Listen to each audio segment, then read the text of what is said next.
Welcome back to Boring History for Sleep, where the past moves slowly, the facts arrive softly, and you're entirely forgiven for drifting off halfway through. Tonight, we're traveling back to a city that never quite learned moderation: Imperial Rome. A place of marble, ambition, and meals that could last longer than your last relationship. But before you imagine candle-lit banquets and graceful togas, slow down. Dinner in ancient Rome was less Michelin star and more mystery buffet with questionable hygiene. We'll wander through smoky kitchens, crowded streets, and the strange rituals that turned eating into performance art, complete with honeyed dormice, fermented fish sauce, and a level of social pressure that could make even your family dinners look peaceful. So, get comfortable, breathe, maybe pour yourself something less suspicious than Roman wine. And as the city of marble flickers to life under candlelight, let's dim the noise of the day and ease quietly into history's strangest feast. Welcome to the calm side of curiosity. Welcome to Boring History for Sleep. You wake to the distant sound of laughter. It's not joyful laughter, exactly more the kind of noise people make when they've had too much wine and just realize the bread tastes like ash. The air smells faintly of olive oil, wood smoke, and something else you can't quite name. You're in Rome, ancient Rome. The empire is at its height. The marble is gleaming, and your sandals are probably worth more than your rent back home. You're invited to dinner. Congratulations or condolences. Roman banquets were not meals. They were endurance tests, disguised as culture. You probably won't make it through this day. The host, a wealthy senator whose name you won't remember, greets you at the doorway. He's draped in white linen that somehow looks smug. Around you, mosaic floors shimmer like the world's most inconvenient carpet, each tile colder than the last. A slave sprinkles rose petals where you step because nothing says luxury like forcing someone to clean up flower guts later. You remove your sandals and enter the triclinium, the formal dining room. The word literally means 3 couches, and that's exactly what you find. 3 reclined seating areas arranged around a low table. Romans didn't sit to eat, they reclined, leaning on one elbow like they were permanently posing for a coin engraving. You lower yourself awkwardly, trying to find a balance between refined citizen and human origami. A musician plucks a lyre somewhere nearby, creating the ancient equivalent of background jazz. Servants move like ghosts, carrying trays of figs, honeyed cheese, and stuffed dormice. Yes, you heard that right, actual dormice. The Romans considered them a delicacy. They were fattened in clay jars, seasoned with herbs, and served as if this were completely normal behavior. Historians still debate whether guests, you actually enjoyed eating them, or just pretended to for social points. You try to smile politely as the first course arrives. It's a salad of lettuce, endives, and mint, simple enough. You relax a little, but then comes the sauce. Roman chefs had a favorite ingredient called garum, a fermented fish sauce that smelled like every bad decision made near a harbor. It was poured on everything: meat, vegetables, even fruit.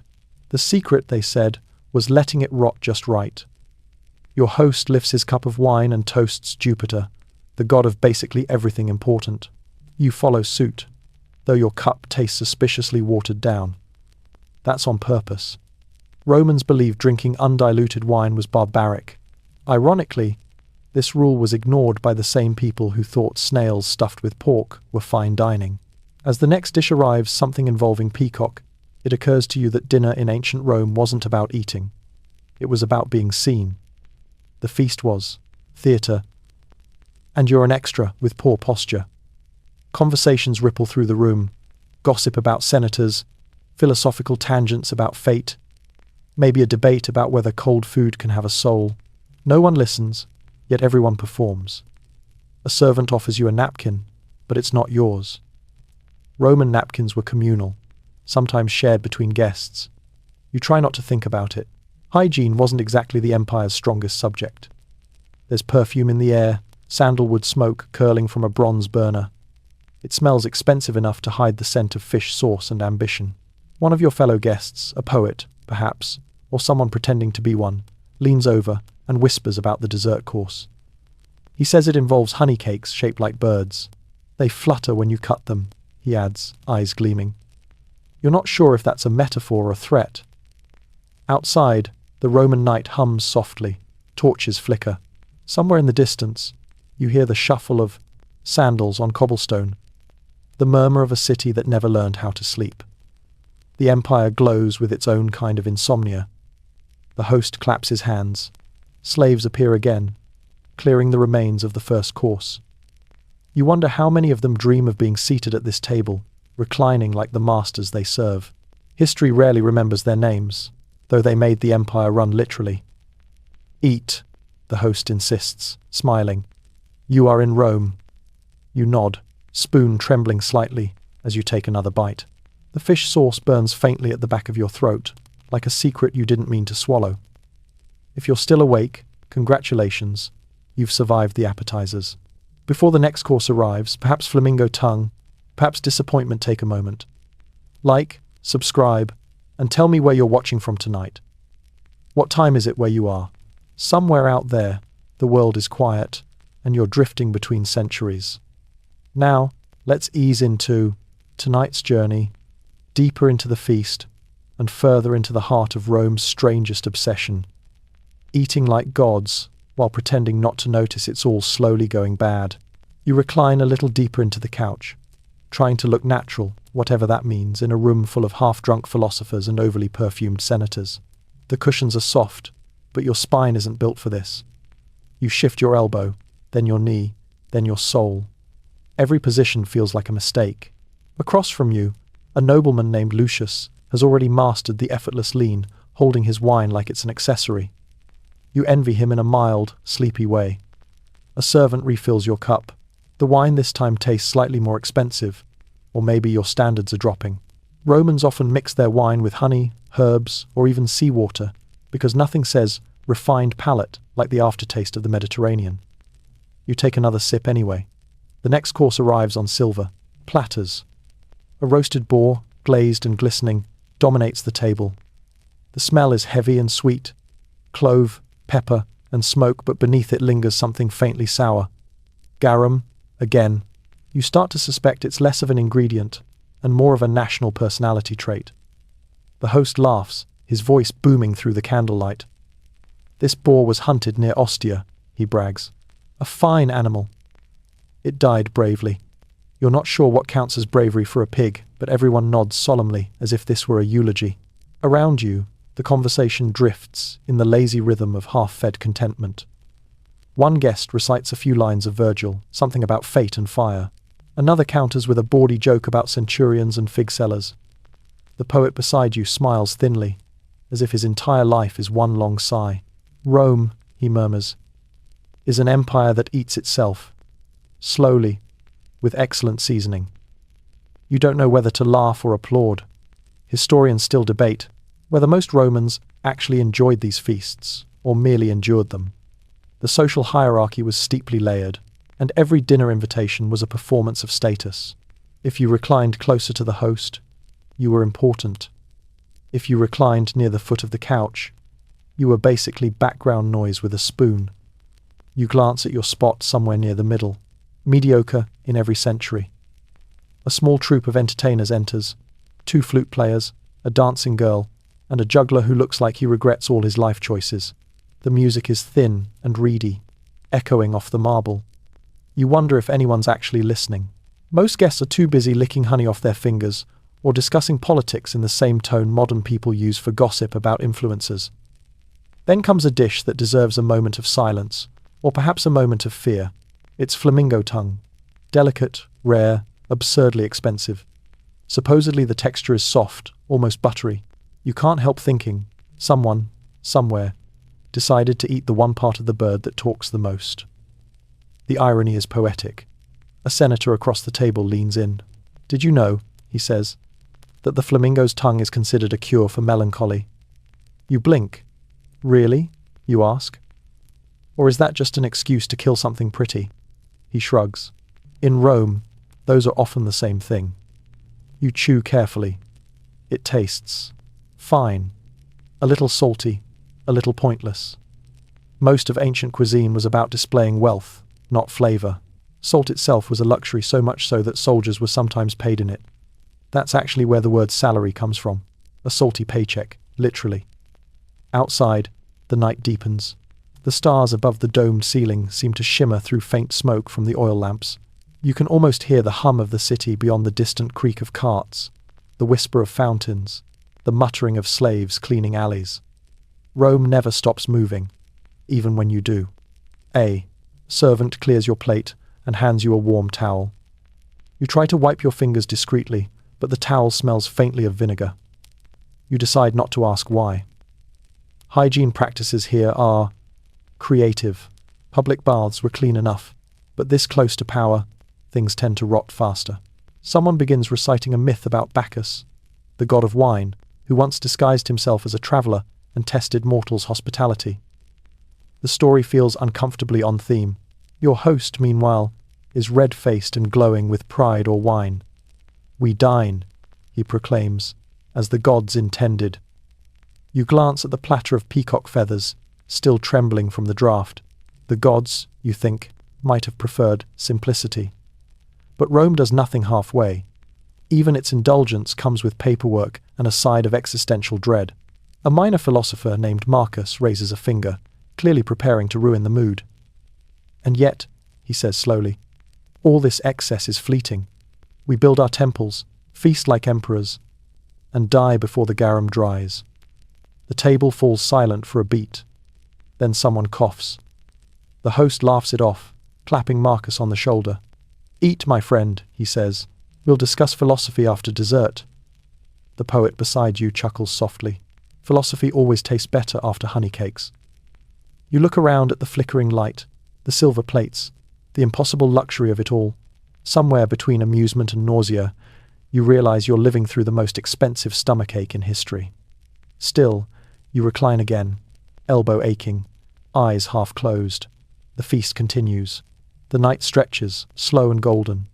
And deep inside you know, this dinner is far from over. Now, take a breath. Let the flicker of the oil lamps fade behind your eyelids.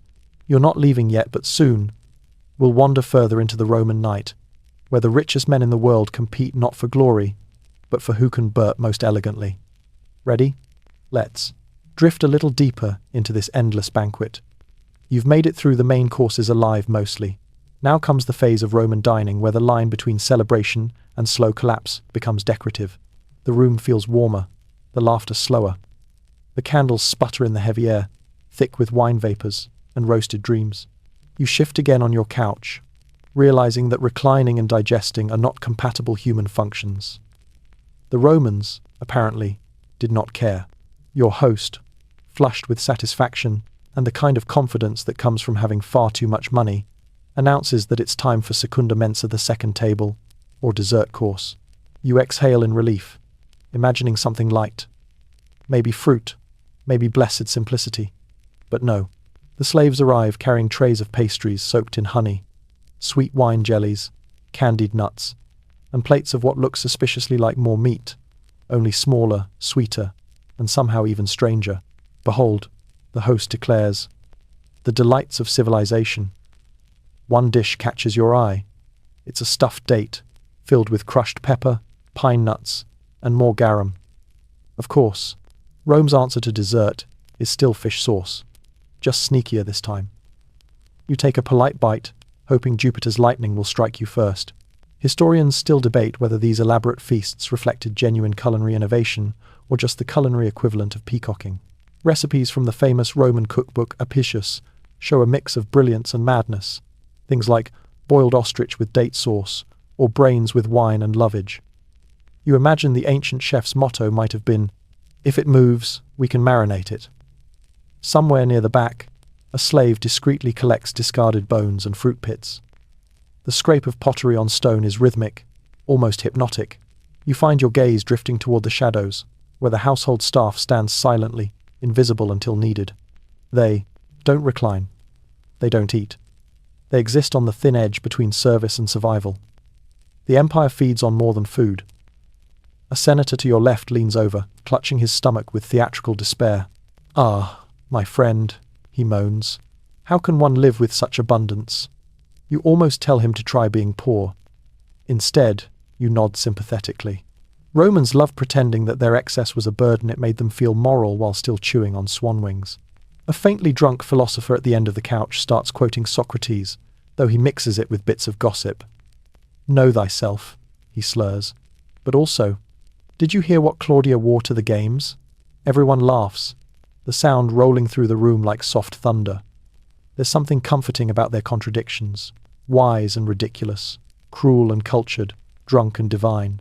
You take another sip of wine. It's diluted, yes, but still strong enough to tint the edges of your thoughts. The Romans had a curious relationship with moderation. They praised it endlessly, then immediately ignored it. To them, self-control meant making sure your excess looked intentional. A servant offers you a plate of fruit. Figs split open, glistening under a drizzle of honey. The color is almost sensual, a soft bruise of purple and gold. You taste one. It's finally perfect. Sweet, pure, human. You close your eyes, and for a moment, the centuries dissolve. Somewhere beyond the marble walls, night winds drift through the olive trees, carrying the distant hum of the Tiber. Then your host claps again. "Entertainment!" he shouts. "Bring in the amusements!" You open your eyes. Oh no. 2 men enter, leading a monkey dressed like a gladiator. It carries a tiny wooden sword and screeches at the crowd, who cheer as if witnessing the fall of Carthage. Romans, it seems, had a broad definition of art. You can't look away. The absurdity is mesmerizing. The empire that built aqueducts also, applauded a screaming monkey. The poet beside you sighs. "Rome," he whispers, "is both magnificent and mildly cursed." You agree, and then, as if summoned by the gods of indigestion, another custom unfolds. Vomitoria. Contrary to popular myth, these weren't actual vomit rooms for post-dinner purging, they were just exits in amphitheaters. But here, privately, some guests take the phrase too literally. You watch as one quietly excuses himself, hand over mouth, dignity intact, but only barely. The Romans called it making room for more. Civilization, it seems, had flexible definitions. You begin to sense the evening's shape, excess spiraling toward collapse. Laughter fades into murmurs, words slur into sighs. The candles shrink low. Someone begins to play a slow tune on the flute, the melody thin as sleep. A guest across from you nods off mid-sentence, his hand still resting in a bowl of grapes. Another dips bread into honey, staring dreamily at nothing.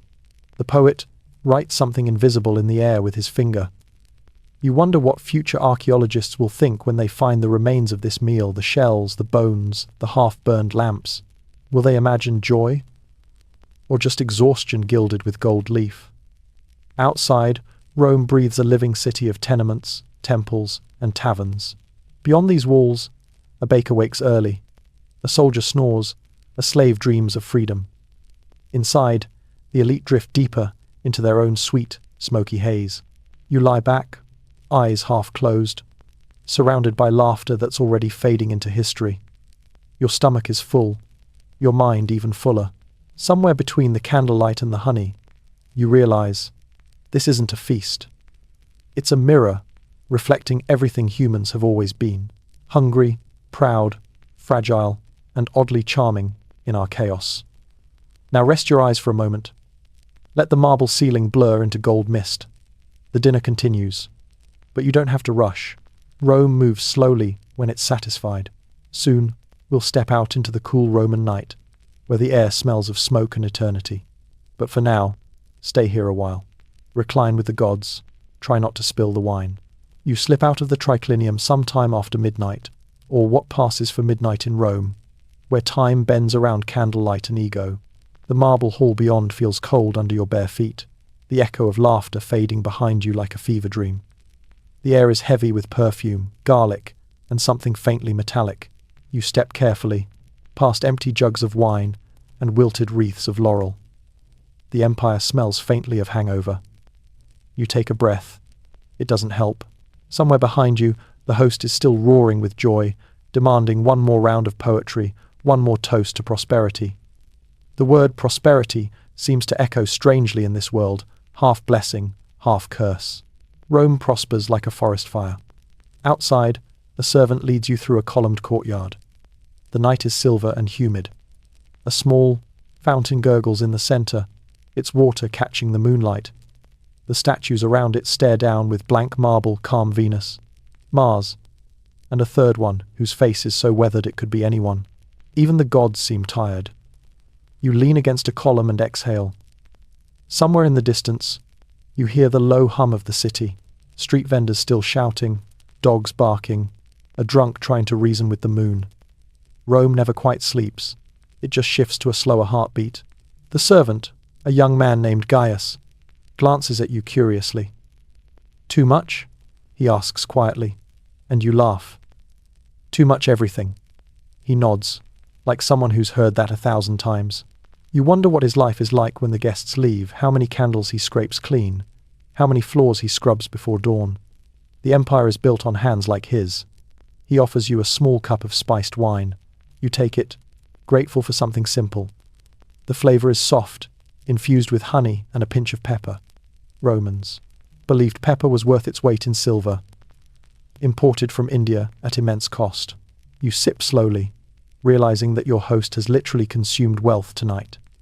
Pepper, pearls, pride, all swallowed and forgotten. Historians still debate whether the Romans ever thought it might end. Empires rarely imagine their own endings. They build like tomorrow is guaranteed, like marble is immune to dust.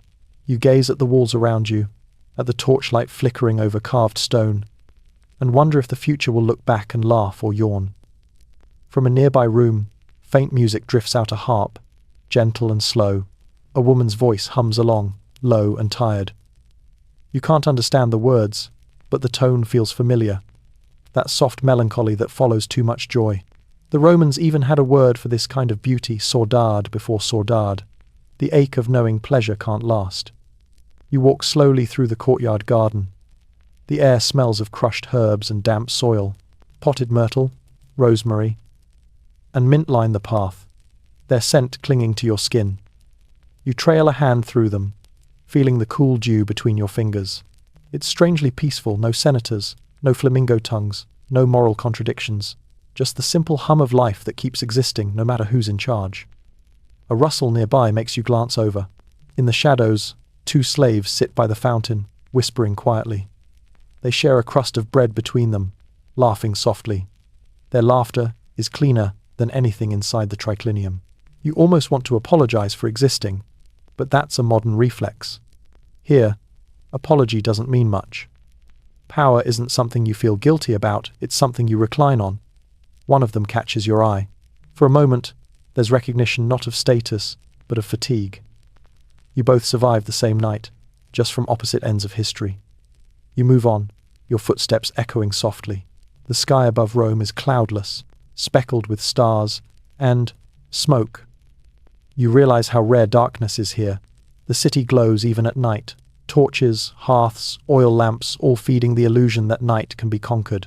But the stars shine anyway, unbothered by empires. You stop by the gate and look back. Through the open doorway, you can still see the banquet.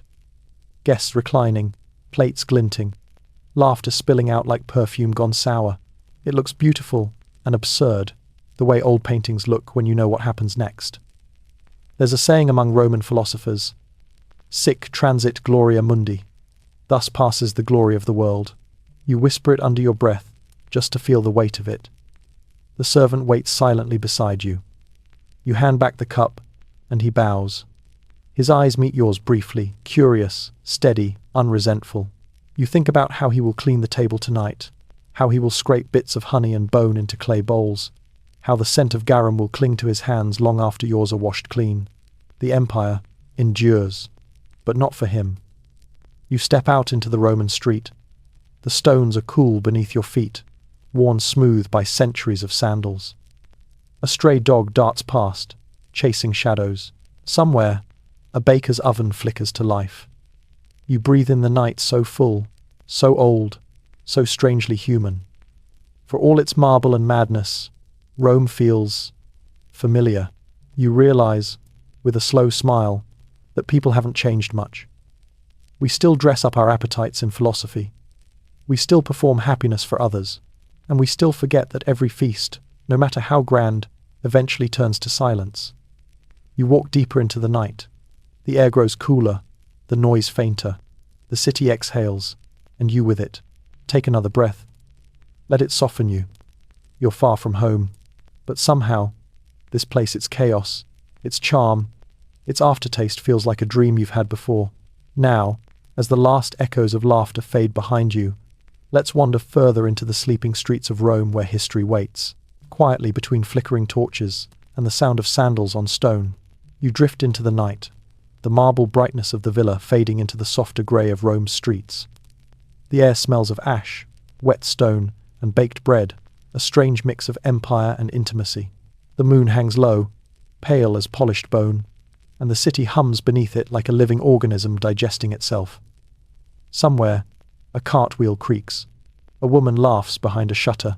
Rome, even half asleep, has more stories than it can hold. You walk carefully along the paving stones, polished smooth by thousands of sandals.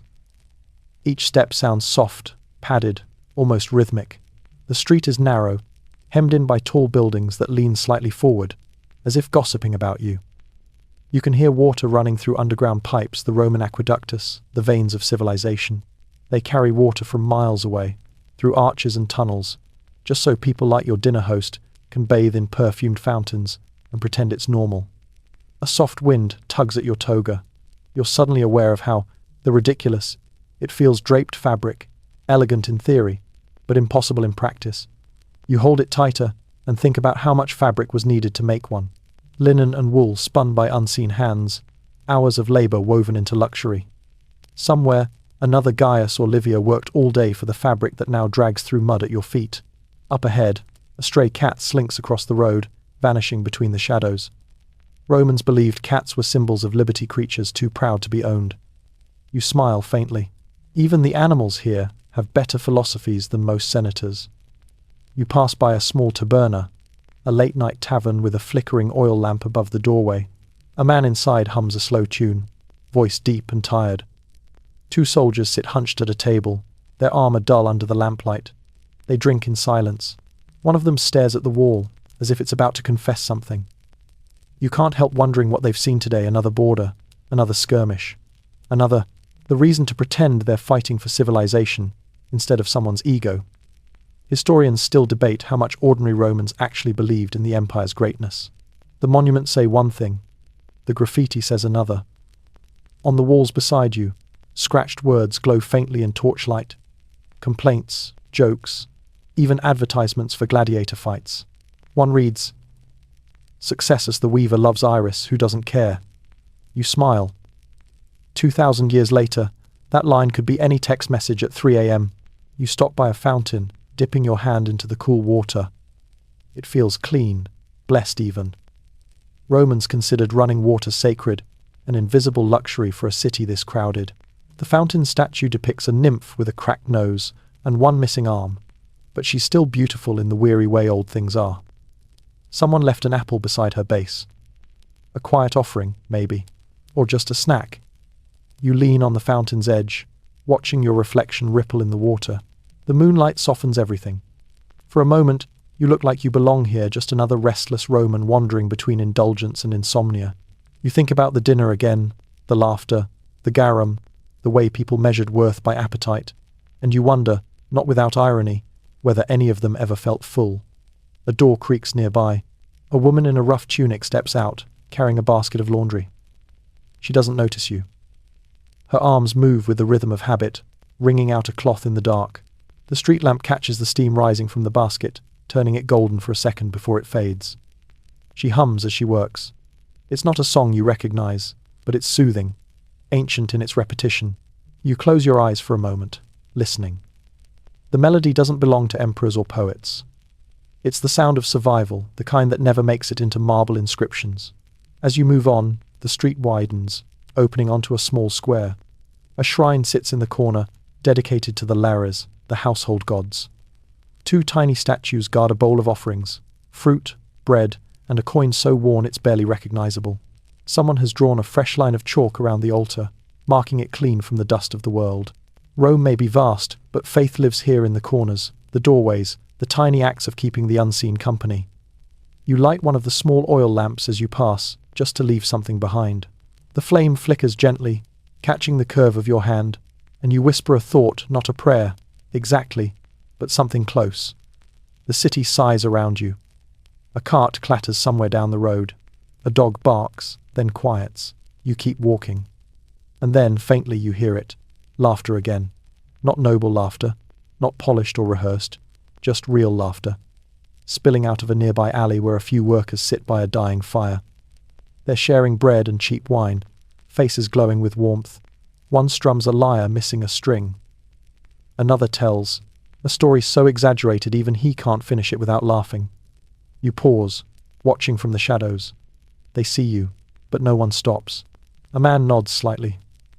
A simple acknowledgement that you're human too, then turns back to the fire. For a heartbeat, you wish you could join them. Not as a guest or traveller, but as someone ordinary, someone allowed to exist without spectacle. The wind shifts, carrying the scent of smoke and figs. The embers glow softly, pulsing like a tired heart. You take another step into the night, feeling the stone under your feet, the pulse of a city both ancient and alive. The feast is over, but Rome's appetite is endless, its hunger not for food, but for meaning. And you? You walk quietly, half dreaming, half awake, slipping between centuries like a shadow with somewhere to be. Now breathe slowly. The noise fades, the air cools. You've left the villa behind, but the story continues. Somewhere ahead, the Colosseum waits in the moonlight, its arches like the ribs of a sleeping giant. Let's wander there next, where Rome digests not its food, but its faith in spectacle. You follow the curve of the street until the air changes colder, emptier, full of that heavy stillness that only follows a day of noise. The shape appears first as a shadow, then as a ruin wrapped in moonlight. The Colosseum, enormous and impossibly calm. You stop. For a long moment, it doesn't look like architecture at all. It looks like the fossil of a roar. The arena's arches tower above you, each one a hollow mouth. Vines creep through broken stone. Owls nest where senators once cheered. You walk closer, hearing your own footsteps echo back, multiplied by centuries. It's strange. Rome's greatest monument to entertainment feels like a tomb that forgot who it was built for. You pass through one of the lower gates, brushing your hand against the cool stone. The walls still hold faint carvings, initials, prayers, maybe graffiti left by spectators. Felix, won this fight. Jupiter, protect my brother. Marcus owes me 2 denarii.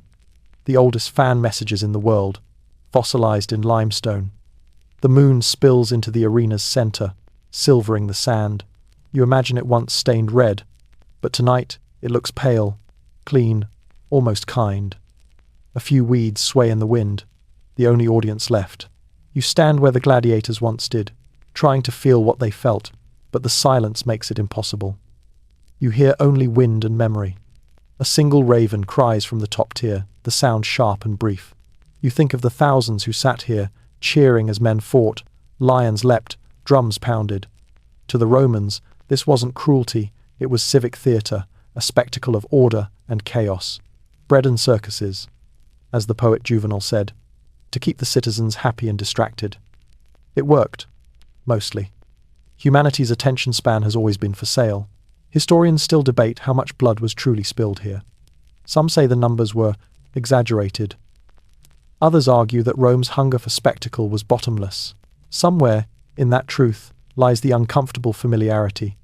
We still gather to watch people risk their lives, just with better lighting and snack options. You step closer to the center, feeling the faint give of the sand under your sandals. The arena smells faintly of dust and iron, though the blood's been gone for centuries.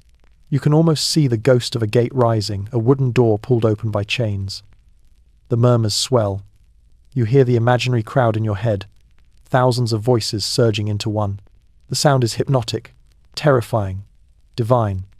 And then, silence again. You look up.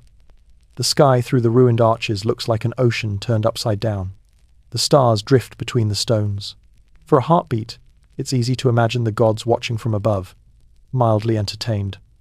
A shadow moves nearby. You turn, startled, but it's only an old man sweeping. His broom scratches softly across the sand, tracing invisible circles. You realize he's a caretaker, one of the quiet people who keep ruins from becoming dust too soon. He nods at you, his eyes catching the moonlight. Tourist? He asks in Latin, so old it sounds like breathing. Something like that, you answer. He smiles faintly. They say the ghosts here are polite. They only fight when no one's looking. You both stand in the silence, listening. Somewhere deep in the stone, a whisper rises wind, or something that once wanted to be applause. The man resumes sweeping, his rhythm steady, meditative. You think about the gladiators, not the ones who won statues or names, but the forgotten ones, the enslaved, the desperate, the unlucky. Some fought for freedom, some for food, most for nothing at all. And yet, when they stepped into this sand, for a brief moment, they became the center of the world. A terrible kind of equality. Everyone cheered, and then everyone forgot. You pick up a small piece of broken pottery from the ground. Maybe it was part of an amphora once, holding oil or wine for the crowd. You rub it between your fingers. It feels smooth, ancient, exhausted. Rome is like that, everything refined by the erosion of time until only beauty and fatigue remain. The old man hums as he sweeps, a tune without melody. It's almost comforting, like a lullaby for ghosts. You find a place to sit on the edge of a crumbling step and watch him work. The air grows colder, the moon higher. The ruin breathes in slow, heavy silence. Eventually, the man stops, leaning on his broom. You should go before dawn, he says. The city forgets itself when it wakes. You nod. He's right. Morning will wash this place in sunlight, and all the ghosts will go back to being architecture. You stand, brushing dust from your toga, and look around one last time. From this height, you can see the curve of the city domes, arches, smoke rising from a baker's oven, torches flickering along the parch. Forum. The empire sleeps restlessly, dreaming of conquest, taxes, and hangovers. You whisper to the air, "What was it all for?" The wind answers with a low sigh that could be laughter or regret. You turn toward the exit, walking slowly past the arches. The city glimmers ahead, caught between darkness and dawn. Somewhere, a rooster crows too early. Rome continues. As it always has, hungry, magnificent, and a little absurd. Take another breath. Feel the weight of history press softly against your ribs. You're walking on the same stones that once echoed with cheers, and yet now they sound like waves. Let's follow that sound to the Forum, where politics began as theatre and ended the same way. The night isn't over yet, and neither is the Empire's appetite for spectacle. The dawn hasn't quite arrived yet, but the sky is turning grey around the edges, like parchment left too close to a candle. You walk toward the Roman Forum, guided by the faint hum of early voices. The air carries the scent of bread from nearby ovens, and smoke from torches that refuse to die before sunrise. Rome, even half awake, has its rituals, markets, prayers, bribes, and gossip, each as sacred as the other. The Forum stretches before you, a valley of columns, temples, and ruins. Though in your time, it's still alive. Statues stand proud, their marble eyes staring across the square as if eternally mid-argument. You can almost hear them whisper. Order, virtue, legacy, the Empire's favourite bedtime stories. The cobblestones glisten faintly with dew. Each step feels like walking across someone's ambition. At the centre, near the Temple of Saturn, merchants are already setting up stalls. They move quietly, efficiently, hands red from the morning chill. Olive oil, bread, copper trinkets, scrolls Rome's nervous system. You pause beside a stall selling garlands of flowers, the vendor's fingers stained green from twisting the stems. Fresh from the Aventine, she says, proudly. For luck, or for love, depending on your budget. You buy one, just to feel human again, and the scent of rosemary clings to your sleeve. A group of men in togas stands near the rostra, the great speaker's platform. One of them gestures wildly, his voice cutting through the air, urgent, theatrical. Even without understanding every word, you know what it is. Politics disguised as philosophy. The audience murmurs approval or disgust in equal measure. Rome loves debate the way modern people love comment sections, loudly and with questionable results. Citizens of Rome, the orator cries, pounding his chest. We are the envy of the world. A nearby fishmonger rolls his eyes. Then why do I still pay double for pepper?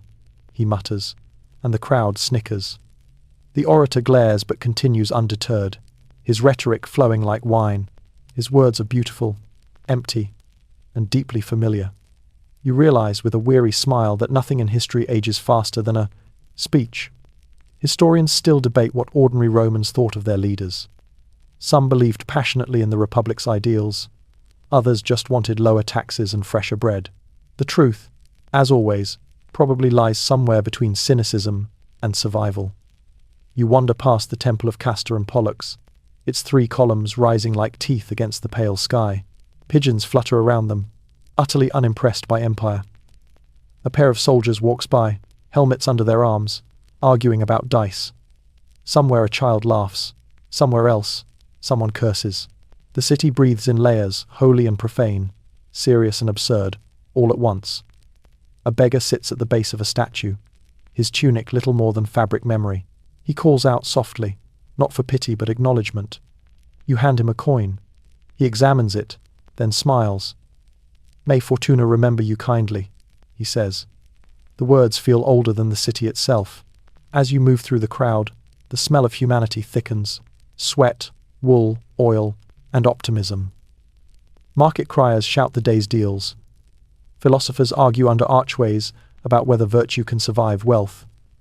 It can't, but they keep trying. A baker hurries past with a tray of steaming loaves, the crusts crackling in the cool air. You catch a whiff and think, not for the first time, that history smells better than it behaves. The sun finally lifts above the horizon, slicing the square into light and shadow. Columns glow gold, and for a moment, the Forum looks eternal. You know it won't be. But Rome, like all great illusions, performs best at dawn. A young scribe sits cross-legged beside a pillar, copying laws onto fresh wax tablets. He looks up and grins shyly as you pass. "Do you think they'll read these in 1,000 years?" he asks. You smile. "They'll read something," you say. Maybe not the words, but the silence between them. He tilts his head, unsure whether you're wise or just poetic from lack of sleep. You don't blame him. You're not sure either. The bells of a nearby temple ring softly, announcing some minor ceremony. A priest in immaculate white robes walks by, trailing incense. The scent curls through the morning air like a sigh. People stop for a moment out of reverence or superstition. It's hard to tell. Rome worships everything, just in case. You find yourself near the Senate House, its doors closed for now. The marble steps are cold beneath your hand. You sit for a while, watching the city unfold. The Forum is alive in the way only ancient cities can be layered with noise, meaning, and exhaustion. You think about how many decisions were made here that shaped the world, and how many were just clever ways of avoiding responsibility. A philosopher nearby begins lecturing to anyone who will listen. "Virtue," he says, "is like a meal it spoils, if not shared." A woman selling figs throws one at him. "Then share yours somewhere else," she says. The crowd laughs again. You can't help it, you laugh too. You realize this is what makes Rome so strangely comforting. It's grand and ridiculous at the same time. Sacred one moment, chaotic the next. Everyone here is performing survival, and somehow that feels honest. The morning sun rises higher, warming your face. The flower garland on your arm starts to wilt, its scent fading into the city's endless perfume. Around you, life swirls on bakers shouting, donkeys braying, coins clinking. You could stay here forever, lost in this pulse. But the story moves forward, just like Rome always does. Somewhere beyond these streets lies the Palatine Hill, where the emperors sleep among gardens and secrets. The city may pretend to belong to its citizens, but power always builds itself on higher ground. So take one last look at the Forum, at the columns, the voices, the sunlight spilling like honey over stone. Remember the sound of laughter bouncing off the temples, the smell of bread, the flicker of gold in the air. Now, let's climb the hill where emperors dream of eternity and learn why too much marble can be a curse disguised as comfort. You leave the noise of the Forum behind and start climbing the Palatine Hill, the most exclusive neighborhood in the world. The streets grow quieter with every step, the air sharper, the stones smoother. Down below, Rome still hums, markets, gossip, shouts, but up here, it's all curated serenity and self-importance. The hill smells faintly of cypress and wet stone. the morning dew still clinging to the leaves. This is where emperors build their dreams or their illusions, depending on the century. The path winds between statues of gods, each one with an expression halfway between pity and boredom. A marble Apollo watches you pass with his usual smug perfection. The sculptor caught that look well, divinity mixed with disdain. The first palace looms ahead, gleaming in early sunlight. Vast courtyards, painted walls, fountains that murmur like polite gossip. You step through an archway and onto polished floors, where every sound multiplies. Servants move like ghosts, silent, efficient, invisible. Somewhere, a lyre plays softly, each note measured, rehearsed. You realize something quietly absurd. The emperor doesn't live in Rome. He hovers above it. The city below smells of bread and sweat. Up here, it's cedar and imported marble. You can almost taste the distance between the rulers and the ruled. It's made of polished stone and rare perfume. A servant greets you, bowing low. "Welcome to the Domus Augustana," he says. You nod, trying not to trip over the toga again. The floor beneath your feet is a mosaic of colored tiles, scenes of myth, hunting, and victory. A lion mid-leap, a god mid-speech, a man mid-self-deception. "Careful where you walk," the servant says. Those tiles were laid by craftsmen from across the empire. You look closer and realize each tiny stone came from somewhere else. Egyptian granite, Greek, marble, African porphyry. The floor is a map of conquest, walked on daily by people pretending it's just decor. You step into the emperor's garden. It's quiet, symmetrical, impossibly perfect. Laurel trees line the paths. A small pool reflects the sky, so still it looks painted. Birds sing as if they've been trained to do so. Somewhere, water trickles from a hidden fountain, sounding like distant applause. Historians still debate how much of this was genuine taste and how much was political theatre. Every leaf, every statue, every carved column whispered a message. Rome is eternal because I am. You can't help thinking eternity must be exhausting. You pause by a statue of Livia, Augustus's wife. Her marble face is serene, almost saintly. But the eyes, those sculpted, unblinking eyes, seem to know too much. You've read about her. Calm, calculating, endlessly patient.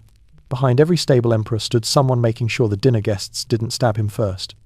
You bow, slightly, out of respect or superstition. The servant leads you to a terrace overlooking the city. Below you, Rome stretches in every direction, domes, baths, markets, smoke rising in thin ribbons. From here, the empire looks eternal, as if it could never decay. You lean on the balustrade, watching the sunlight roll over rooftops, turning everything gold. For a moment, it's beautiful enough to believe the illusion. But even from this height, you can see the cracks. The crowded slums by the Tiber, the thin columns of smoke where the poor cook their morning meals, the narrow alleys where the city's heartbeat sounds different, quicker, rawer. Rome is magnificent, but it's also hungry. The servant clears his throat. "Would you care to see the banquet hall?" You almost laugh. "Not again." "Maybe later," you say. "I've had enough garum for a lifetime." He looks confused. "Garum, my lord?" "Never mind." You stroll through another hallway lined with frescoes, vivid blues, reds, and ochres. The paint still looks fresh, but time has already started nibbling at the edges. The scenes show gods lounging on clouds, nymphs pouring wine, soldiers returning home victorious. You notice how no one paints what happens after the hangovers, the grief, the slow rot. Outside, the wind picks up. Cypress branches whisper like soft gossip. A single leaf falls into the pool, disturbing the reflection of the sky. The ripple spreads slowly, reaching the edges, fading. You watch it disappear and think, this is how empires end quietly, beautifully, with barely a sound. A gardener passes by, pushing a wheelbarrow full of wilted flowers. You stop him. "What do you do with the dead blooms?" you ask. He shrugs. "We bury them in the compost pit to feed the next ones." Simple, honest, more philosophical than any senator you've met. You thank him and keep walking. You reach the emperor's private study, where scrolls line the shelves in careful rows. On the desk lies a wax tablet, words still fresh. Notes for a speech, maybe. You read the first line. Rome stands because her people stand united. You can't help smiling. If he believed it, he wouldn't need to write it down. You step back out onto the terrace one last time. The sun has climbed higher now, flooding the city in light. The rooftops glitter like coins. The streets pulse with life. For a moment, Rome looks immortal again, like a story still being written. Not one already told. But you know better. You've seen the feast, the arena, the forum. You've seen what power does when it mistakes applause for affection. You know how easily marble cracks. You breathe in, slow and deep. The air tastes faintly of dust and eternity. Let's go, you whisper. The hill is beautiful, but beauty never tells the truth. And with that, you turn back down toward the city, toward the noise, the life, the delicious imperfection of it all. As you descend, the sound of the marketplace grows louder, the rhythm of coins, carts, laughter, and arguments. Rome wakes again, unbothered by the dreams of emperors. Now let's walk down to the baths, where marble and sweat meet, and learn how the Romans turned cleanliness into yet another performance of power and pleasure. The road slopes down from the Palatine, and with every step the air grows thicker, warmer, wetter. Soon you hear it, a steady, deep murmur that sounds like the breathing of the city itself. Steam drifts above rooftops. Someone laughs in the distance, and the sound echoes through marble corridors. You've arrived at the baths. Not one bathhouse, but a whole world of them. The thermae, public temples to hygiene and gossip, built so vast that half the city seems to live inside them. The baths of Caracalla stand before you, a monument to cleanliness so large it could host a small war. Stone lions guard the entrance, their faces weathered by time and humidity. The door is open. Of course it is. The baths never really close. Inside, the heat wraps around you instantly. The air smells of oil, wet plaster, and a faint trace of eucalyptus from imported herbs. The echo of splashing water rolls down the hall, mingled with the chatter of hundreds of voices, citizens, merchants, poets, senators, all stripped down to the same tunic, or less. You smile. Finally, a place in Rome where everyone pretends to be equal. A slave hands you a small jar of olive oil. For cleansing, he says. You nod, though you already know the ritual. Romans didn't use soap, they rubbed oil over their skin and scraped it off with a curved bronze blade called a strigil. You dip your fingers into the jar. The oil is warm, fragrant, almost soothing. You spread it across your arms, your neck, your face. It feels like erasing the night. Careful, says a man beside you, older, his skin weathered to bronze. If you scrape too quickly, you'll take half your dignity with it. He grins, demonstrating the strigil's graceful arc, flicking oil and dust into a trough. His movements are practiced, ritualistic, almost holy. You follow suit. The floor beneath you vibrates faintly with warmth. Beneath the tiles runs the hypercourse system, Rome's underground heating network. Fire stoked by. Slaves flows through a maze of hollow bricks, turning the marble above into a gentle, radiant surface. You think about that for a moment. People down there, feeding flames so others can feel luxury on their skin. Civilization, in its purest form. Historians still debate whether the baths were truly about cleanliness, or just another excuse for spectacle. They were gyms, libraries, spas, and social networks all at once. Deals were struck in the steam, poems recited in the pools, revolutions whispered beside fountains. Rome did its best, thinking half naked. You step into the tepidarium, the warm room. The ceiling arches above you in perfect symmetry, a dome painted with constellations and faded gold. Steam glows in the sunlight filtering through small windows. It feels like standing inside a cloud. Voices bounce softly, their edges blurred by heat. Somewhere, someone is singing off-key, but happy. You find a bench along the wall and sit, letting your muscles loosen. The warmth seeps into your bones, pulling the weariness from your journey. For a moment, time stops behaving. You could be anyone here, a senator, a sailor, a stranger from a far-off province. No one cares. The baths are Rome's great equalizer, at least until you leave, and someone counts your sandals. Across the room, a group of young men argue about philosophy between bouts of flexing. One quotes Cicero, another just flexes louder.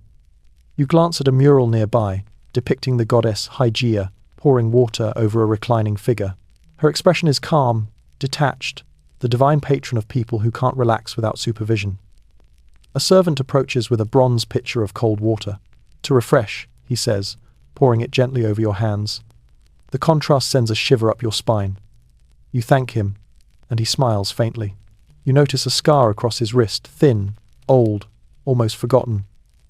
The empire leaves its marks, even on its gentlest gestures. "Next, the Culdarium," says the old man from earlier. That's where the real cleansing happens, or the closest we get to it. You follow him into the hot chamber. The air hits you like a wave, dense, suffocating, delicious. Columns rise through the mist, red and gold in the flickering lamplight. Water trickles somewhere unseen. Every breath tastes of minerals and memory. You can barely see the outlines of other bathers, only shapes moving through steam like ghosts rehearsing humanity. You sit by the pool's edge, dipping your feet into the water. It's almost too hot. The marble burns at first, then yields, then welcomes you. The sound of dripping echoes like a heartbeat. Someone laughs softly nearby, their voice melting into vapor. In this haze, Rome feels fragile, less a city, more a dream people keep sweating to maintain. You close your eyes, listening. The water murmurs secrets older than empire.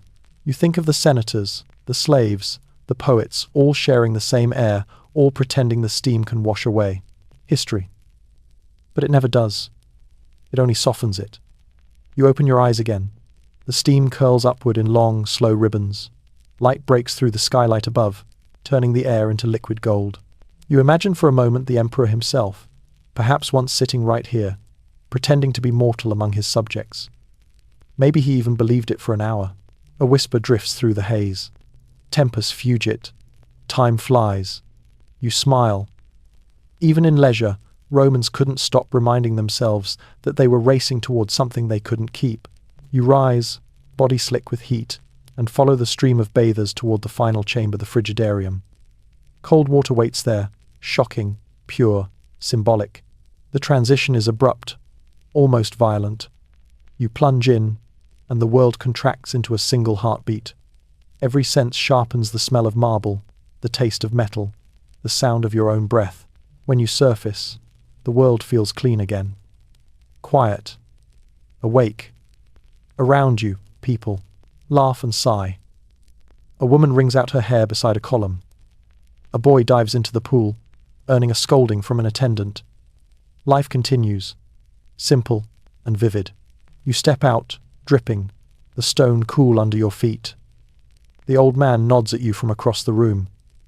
"You see," he says, "the bath cures everything except what matters." You nod, wrapping yourself in a linen cloth. Outside, the sunlight is blinding, sharp against your skin. You inhale the scent of the city. Again, oil, bread, and life. The sounds rush back. Carts, bells, shouts, laughter. The baths behind you whisper softly, like a memory dissolving in heat. Now, let's wander through those crowded streets again, past markets and temples to the edge of Rome itself, where the empire's hunger meets its reflection. The quiet fields and forgotten gods waiting beyond the city walls. You leave the warmth of the baths behind, stepping back into the open air, where Rome's heartbeat quickens again.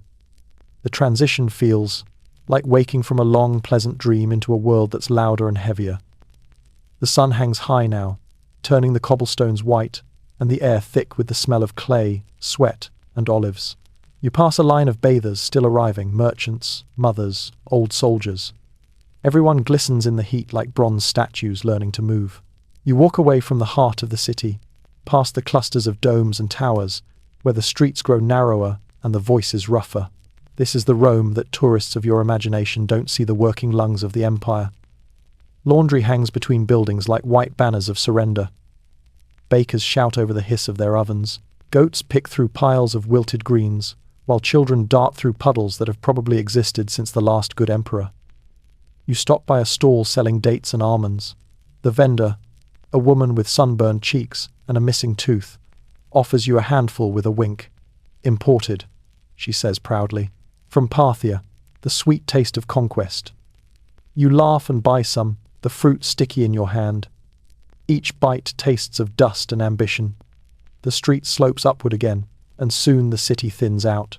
The walls appear ahead, massive, curved, eternal, or so the Romans like to believe. The Servian Wall, built long before the emperors began carving their names into eternity. The stones are rough, dark, older than most of the city itself.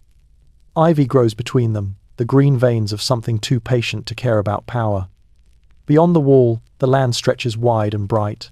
The countryside rolls away under the sunlight. Vineyards, olive groves, fields dotted with cypress trees that look like thin, black exclamation points against the horizon. The air smells different out here, cleaner, lonelier. You realize how loud Rome had been, only now that the noise has left you. A shepherd walks by, leading a handful of goats that bleat discontentedly. He nods at you in greeting, his face half hidden under a hood. "Going out or coming in?" he asks. "Neither," you say. "Just wandering." He smiles. "Then you're the freest man in the empire." You watch him disappear down the path, the goats leaving small clouds of dust behind. You stand there for a long time, letting the silence settle on your shoulders. Out here, the empire's grip feels softer, like a dream that starts to blur at the edges.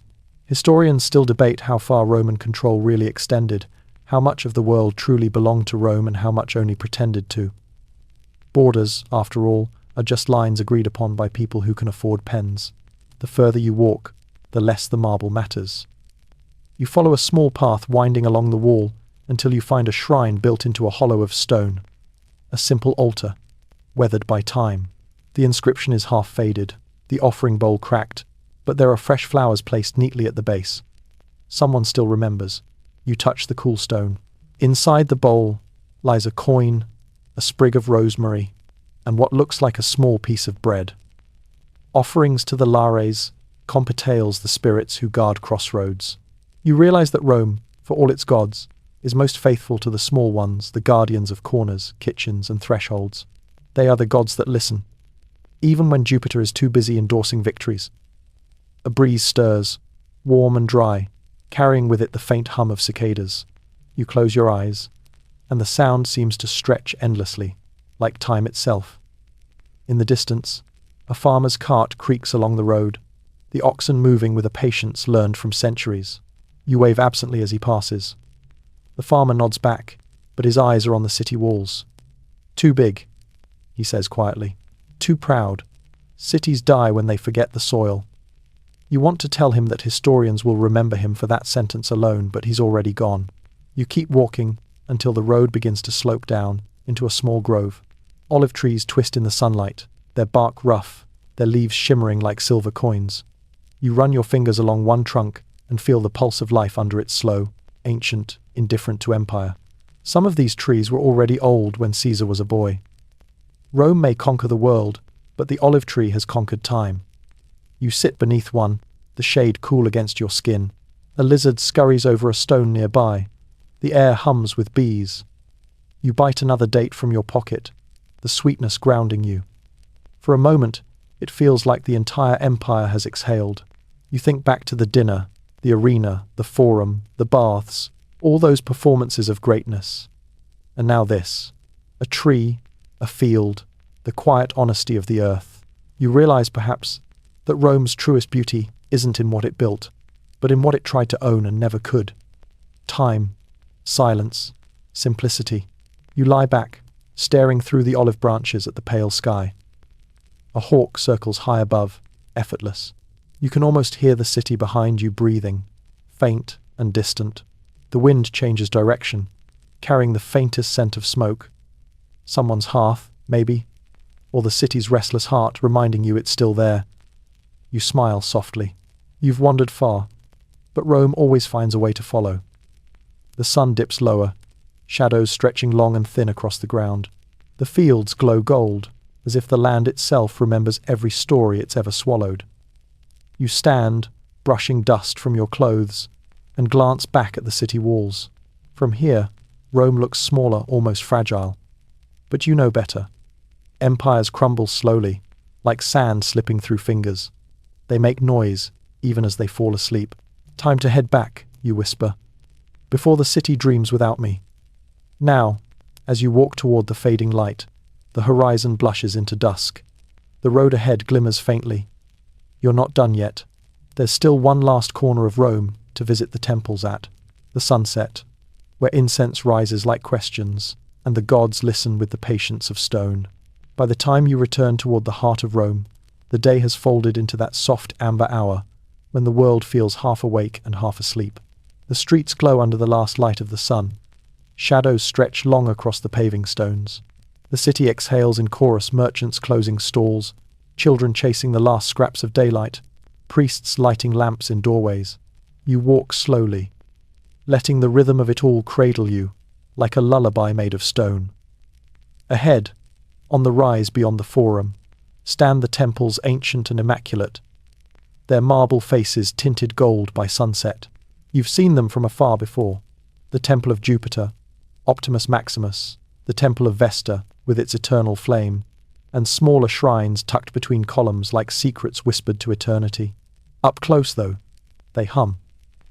Not literally, but in that way old places do when you realize how many prayers the air still remembers. You climb the steps of the Temple of Jupiter. Each one is slightly uneven, worn by the passage of 1,000 hopeful feet. At the top, the colonnade opens into a space that smells of incense, beeswax, and old air.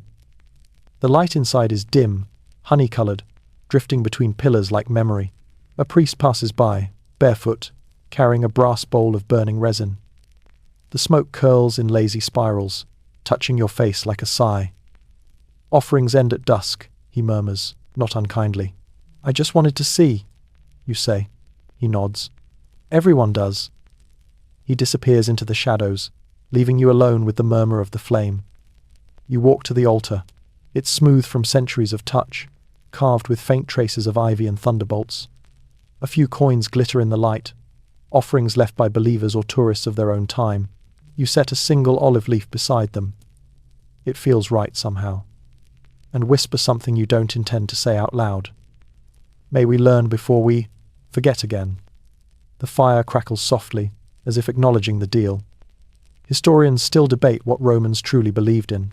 Some say their gods were metaphors for civic pride.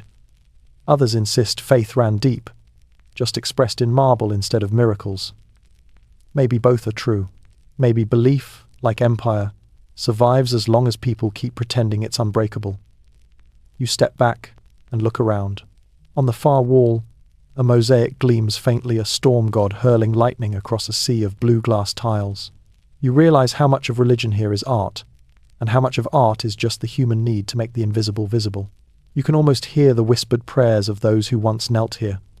Soldiers before battle, mothers before birth, politicians before lying. The gods never spoke back, of course. They didn't need to. Silence is the most efficient kind of divinity.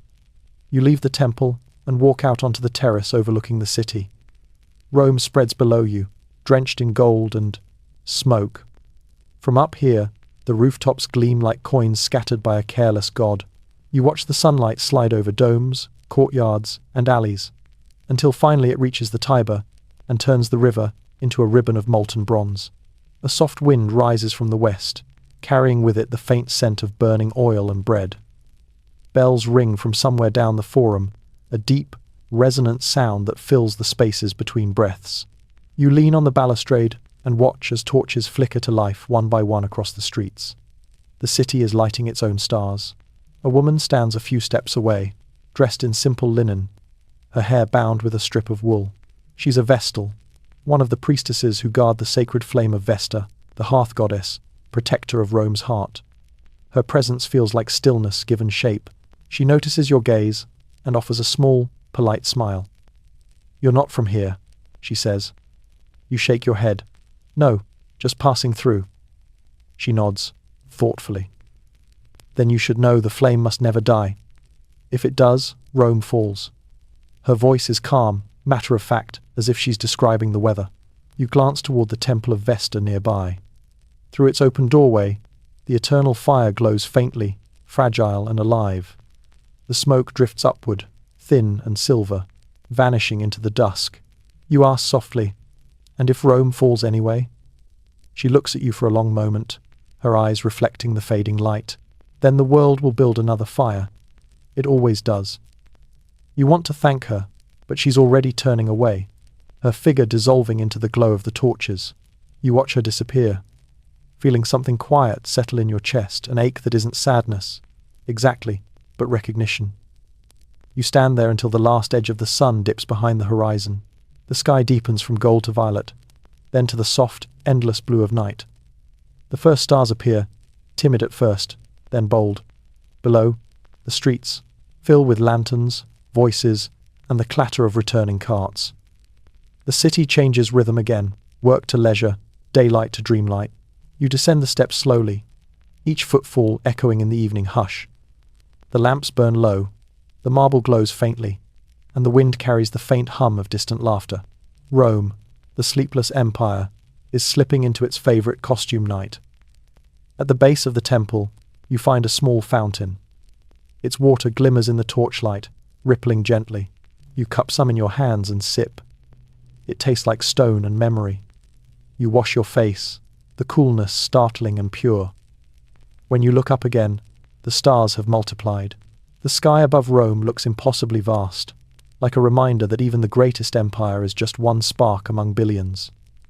You breathe deeply, letting the cool air fill your lungs. The scent of incense lingers faintly on your clothes. Somewhere behind you, the flame of Vesta flickers, steady and eternal for now. Now, as the night settles, let's wander through those darkening streets once more, where candles glow behind shutters and laughter drifts from taverns. Let's find out how Romans ended their day, and how they courted dreams before sleep found them under a restless sky. The sky over Rome is now a deep velvet blue, thick with the hum of life after hours. You follow the sound of laughter and clinking amphorae down a narrow street that feels more like a dream than a road. Walls closing close enough to brush your shoulders, lanterns swinging overhead, their light trembling in the warm air. The day's heat has softened, replaced by a comforting coolness that smells of smoke, figs, and rain that will never quite fall. This is the Suburra, the city's sleepless neighborhood. Half marketplace, half chaos, and entirely alive. The street is lined with stalls glowing under oil lamps. You hear coins clink, goats bleat, people shout, lovers argue, children chase each other through shadows. The hum of Rome's night pulse is oddly soothing, like a heartbeat you can walk through. A spice vendor waves you over, his table a mosaic of colors: red pepper from Syria, saffron from Hispania, cumin from Egypt. "Smell this," he says, handing you a small pouch. It's cinnamon, real cinnamon, precious enough to start wars. You inhale deeply, and it burns sweetly in your nose. "It traveled farther than I ever will," he adds. You nod, handing him a coin. The spice feels like captured sunlight, wrapped in cloth. Historians still debate how much of Rome's wealth depended on its appetite for food, for beauty, for novelty. Spices, silk, incense, all luxuries from places most citizens couldn't even imagine. The empire stretched its fingers across oceans just to season its stew. The irony isn't lost on you. Whole nations conquered so someone could eat something that smells like home. You wander deeper. A group of musicians sits near a fountain, playing flutes and drums. The rhythm is lazy, hypnotic, the kind that makes you forget you're standing in history. People gather to listen: soldiers, shopkeepers, a woman carrying a basket of apples. The tune is simple, repetitive, almost modern in its loop. One man hums along, his eyes half closed, and you realize with a quiet smile that humanity's favorite melody has always been something to keep the night company. You stop by a tavern. The door is open, light spilling out in waves of amber. Inside, the air is thick with wine, laughter, and wood smoke. A man behind the counter wipes a cup with a rag that's probably seen better centuries. "First drink?" he asks. "First tonight," you say. He grins. "Then welcome to the better part of the empire." You take a seat at a wooden table near the wall. The tavern's crowd hums around you, a mosaic of classes and accents. A merchant argues with a soldier about tariffs. A poet recites lines to no one in particular. A woman in a blue shawl sings softly, her voice curling through the room like smoke. You sip your wine, it's watered, but warm, with just enough bite to remind you it was made under a sun that still shines somewhere. The innkeeper leans over the counter. You look like you've seen the emperor's face and lived to tell it. Something like that, you say. He laughs, the sound dry and kind. Don't worry. Rome survives both gods and emperors, mostly by pretending it doesn't notice either. You smile, realizing how much truth hides in taverns. The philosopher in the forum spoke of virtue. This man just explained survival. A group of patrons nearby starts a dice game.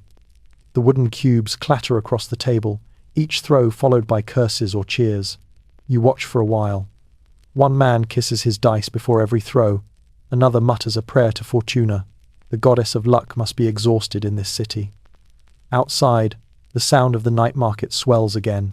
You step out. The air cooler now. Lanterns sway, above the street, painting everything in gold and shadow. A baker's oven glows in a side alley, the smell of fresh bread rolling through the air like a promise. You buy a small loaf, still warm, and break it open. The crust crackles, releasing a puff of steam. The taste is simple, perfect flour, salt, and something that feels like peace. You walk again. The crowd thins as you move away from the main square. The laughter fades into softer murmurs. You pass a small courtyard where a few people sit around a brazier, sharing figs and stories. One man gestures dramatically, the firelight catching his face. And then, he says, the god appeared, but only to scold me for my grammar. The others burst into laughter. You pause, smiling. Humor, you realize, is civilization's oldest defense mechanism. Rome built aqueducts and empires, but it also built jokes to survive them. A stray cat brushes against your leg. You kneel, scratching behind its ear. Its fur is warm, dusty, content.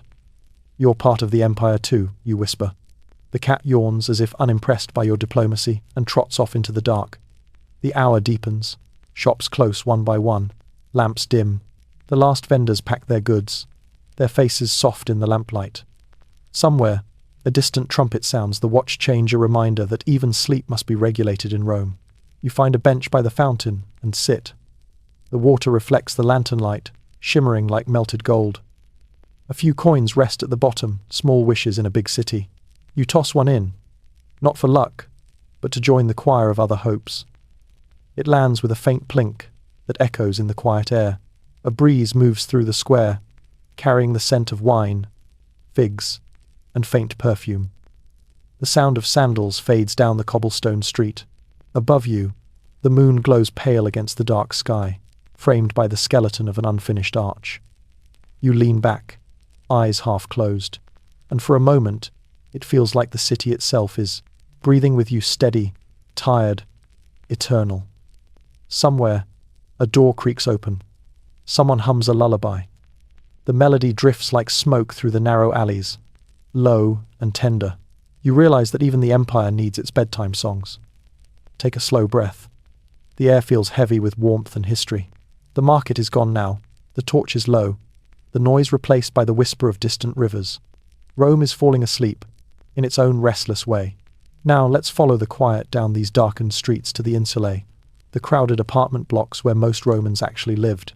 There, among clay lamps and whispered prayers, you'll find what empire looks like when the marble stops shining and only the dreams remain. You follow the last murmurs of the night market until the marble gives way to mud brick and shadow. The air here feels closer, thicker, with dust and wood smoke, warmer from too many bodies breathing the same air. This is where Rome actually lives, stacked and swaying, built upward instead of outward. The insulae, the apartment blocks of the working class. They rise like tired giants, 5, sometimes 6 stories tall, made of plaster, timber, and wishful thinking. From the outside, they look almost alive. Shutters opening and closing, voices leaking through cracks, the faint yellow glow of oil lamps flickering like heartbeat signals. The walls bow slightly inward, as if even the buildings are exhausted from holding up the empire. You step into a narrow alley between 2 blocks. The stones are slick from spilled water. And, most likely, other things you choose not to identify. Overhead, laundry sways between balconies like faded flags of forgotten nations. A baby cries somewhere above. A dog answers half-heartedly. Rome at rest still sounds like Rome awake, just quieter about it. A woman is sweeping her doorstep. She nods as you pass, eyes lined with soot and calm. "Careful," she says. "The rats here pay no tax." You grin, grateful for the warning and her humour. She gestures to a clay lamp by her door, still burning from dinner. "I keep it lit for luck, or maybe for company." The flame quivers as she speaks, like it understands her tone. Historians still debate how many people lived in Rome at its peak. Some say 1,000,000, others less. But walking these streets, it feels infinite. Every doorway hides a story. A tailor sewing by candlelight, a mother boiling lentils for tomorrow's breakfast, a couple arguing softly about rent, which has apparently been unreasonable since time began. You pause beneath a wooden staircase that creaks with every breath of wind. The smell here is thick smoke, olive oil, old plaster, and humanity. It's not unpleasant, it's honest. From an open window above, you hear a conversation. And then he says, "The gods favour the brave," right before falling into the Tiber. Laughter follows. A man coughs, then sighs. "May the river gods forgive the stupid." You smile. These voices, these tiny stories, are the real heartbeat of Rome. The ones the historians rarely quote because they didn't leave inscriptions, just echoes. A boy runs past carrying a bucket of water. "The fountain's low again," he shouts to no one in particular. A woman's voice replies from somewhere unseen. "Then fill it twice and stop complaining." The rhythm of domestic chaos feels almost modern. You reach the base of one of the taller insulae and look up. The top floors sway faintly against the night sky. Fires were common here. The poor lived close to danger and far from marble. But even in the fragility, there's warmth literally and metaphorically. A family sits on the lower step, eating what looks like bread dipped in watered wine. Their laughter fills the alley. One of the children offers you a crust. "It's stale," he warns. "That's how I like it," you say, and take a small bite. It tastes of sour grapes and resilience. They laugh again, delighted that a stranger has joined their supper. "Where are you from?" the mother asks. "Nowhere," you reply gently. "Just passing through your time." She nods, as if that makes perfect sense. "Then sit. No one should travel hungry." You sit with them for a while, watching the flicker of their lamp. The father hums a low tune, the kind of melody that doesn't need words. The air feels soft, heavy with the sweetness of burnt oil and sleep. The mother tells a story about the bakery 2 streets over, how the baker swears his bread rises faster because he whispers prayers into the dough. "It works," she insists. "Faith makes good yeast." You nod solemnly, pretending to take notes for history. A small girl leans against your arm, half asleep, clutching a wooden doll, missing one arm. "Tell us a story," she mumbles. You pause, then smile. "Once upon a time," you begin, "there was a city that thought it could never fall asleep. But one night, it did. And when it dreamed of everyone who had ever walked its streets." The father chuckles softly. "And what did the city dream about?" "Everything," you say. "About dinners and fires and bread and gods that forgot their names. About people just like you." The girl murmurs something unintelligible and drifts into sleep, her breathing even and quiet. The mother covers her with a rough blanket. The father watches the lamp's flame dance against the wall. "You speak like a poet," he says. "Just tired," you reply. Tired people sound poetic when they're trying to stay awake. He laughs again, softly, the sound like warm smoke. Above you, a shutter creaks open, releasing a sigh of cooler air. Someone pours water into a basin. Someone else mutters a prayer to the household gods. The entire building feels like one great organism, snoring, whispering, dreaming. You stand eventually, thanking the family. The mother presses a fig into your palm. "For the road," she says, "or for the dream." You walk on, the fig sweet in your hand, the streets quieter now. Even the cats have grown still. Lamps flicker out one by one. Somewhere, a temple bell rings faintly, marking the final watch of the night. You pause at a corner, looking back at the insulae. Light leaks from the cracks like tiny stars caught in brick. You realize that this soft, collective exhale is Rome's truest peace, not in palaces, not in marble, but in the shared exhaustion of people who have survived another day. You take a deep breath. The air feels warmer here, filled with breadcrumbs and breathing. You close your eyes and listen. The steady rhythm of human life, fragile and eternal, echoing through time. And, as the city finally dozes, let's drift with it to the rooftops above, where the night sky waits like a quiet god, and where Romans climb to whisper their secrets to the stars. The stairs are narrow, uneven, and smell faintly of bread and candle smoke. You climb them slowly, brushing your hand against the cracked plaster wall. Each step creaks, like it remembers the weight of centuries. The air grows cooler as you rise, and by the time you reach the rooftop, the noise of the city has softened to a distant hum, a lullaby made of cartwheels and dreaming lungs. Rome lies before you, sprawling and alive even in sleep. 1,000 oil lamps shimmer in the dark like grounded constellations, and beyond them, the real stars spill across the sky in endless, careless glitter. The moon sits low, silver and swollen, turning the roofs into a mosaic of light and shadow. For the first time since you arrived, you can see both the city of men and the city of gods existing in the same frame. Few others share the rooftop with you. A young couple, whispering quietly in a corner. A man with a scroll, reading by lamplight, the flame bending toward his words as if curious. A boy sits on the edge, legs dangling into the night, tossing bits of bread to an owl that has decided to be his friend. She always comes back, he says proudly, glancing at you. Her name's Fortuna. You nod.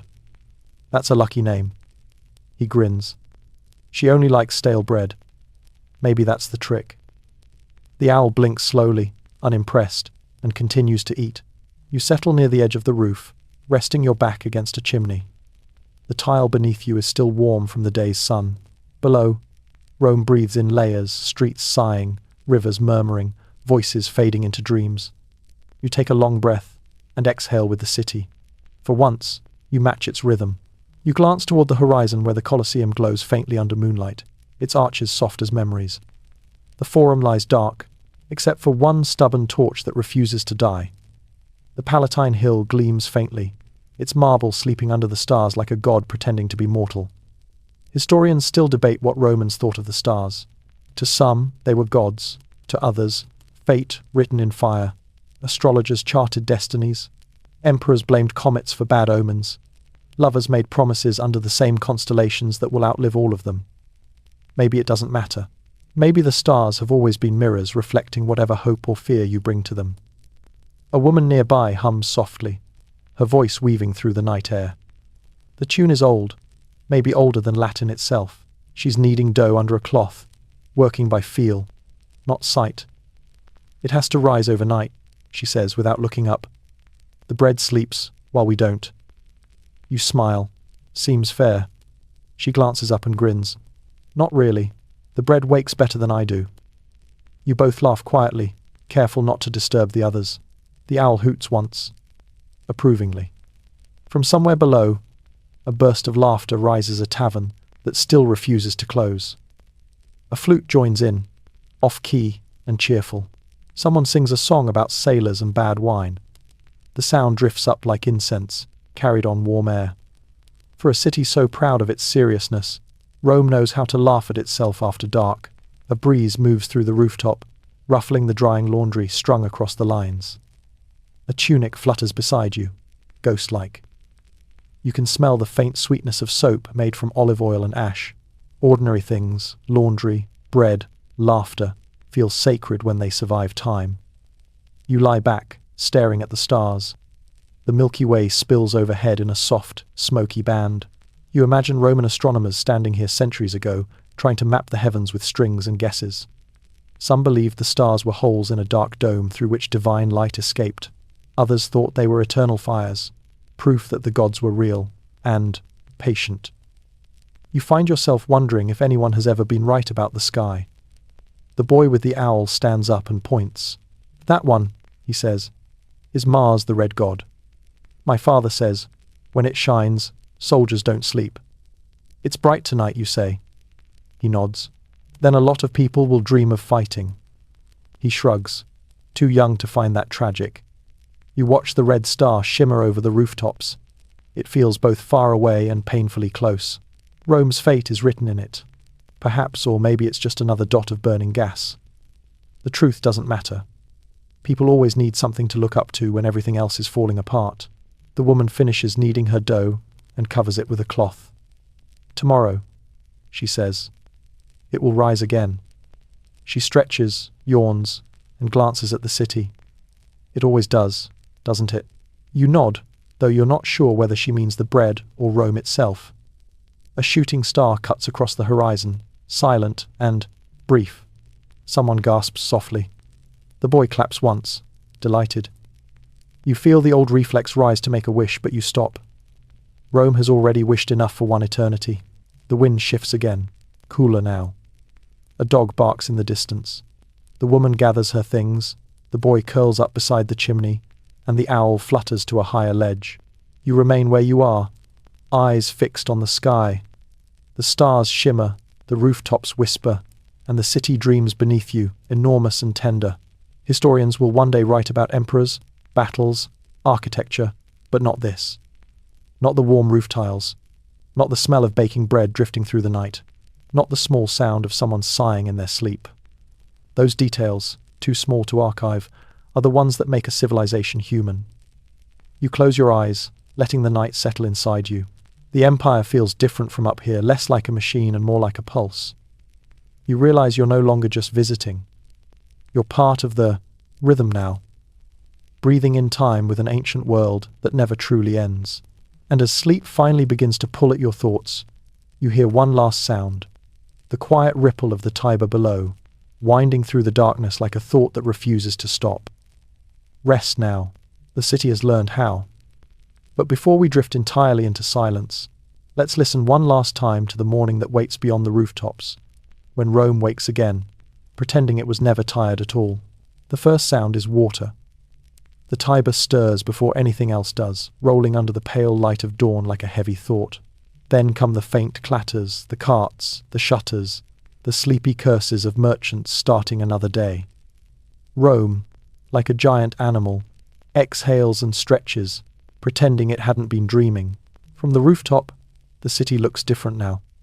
The night's soft blue has faded into the pink-grey haze of morning, and the air smells of baking bread, wet dust, and smoke from fires that never quite went out. The world seems quieter, but only because it's building momentum again.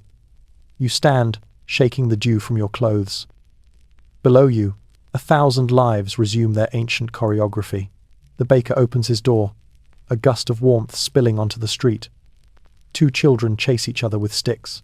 A woman shouts the day's prices from her stall, her voice slicing through the air like the morning itself.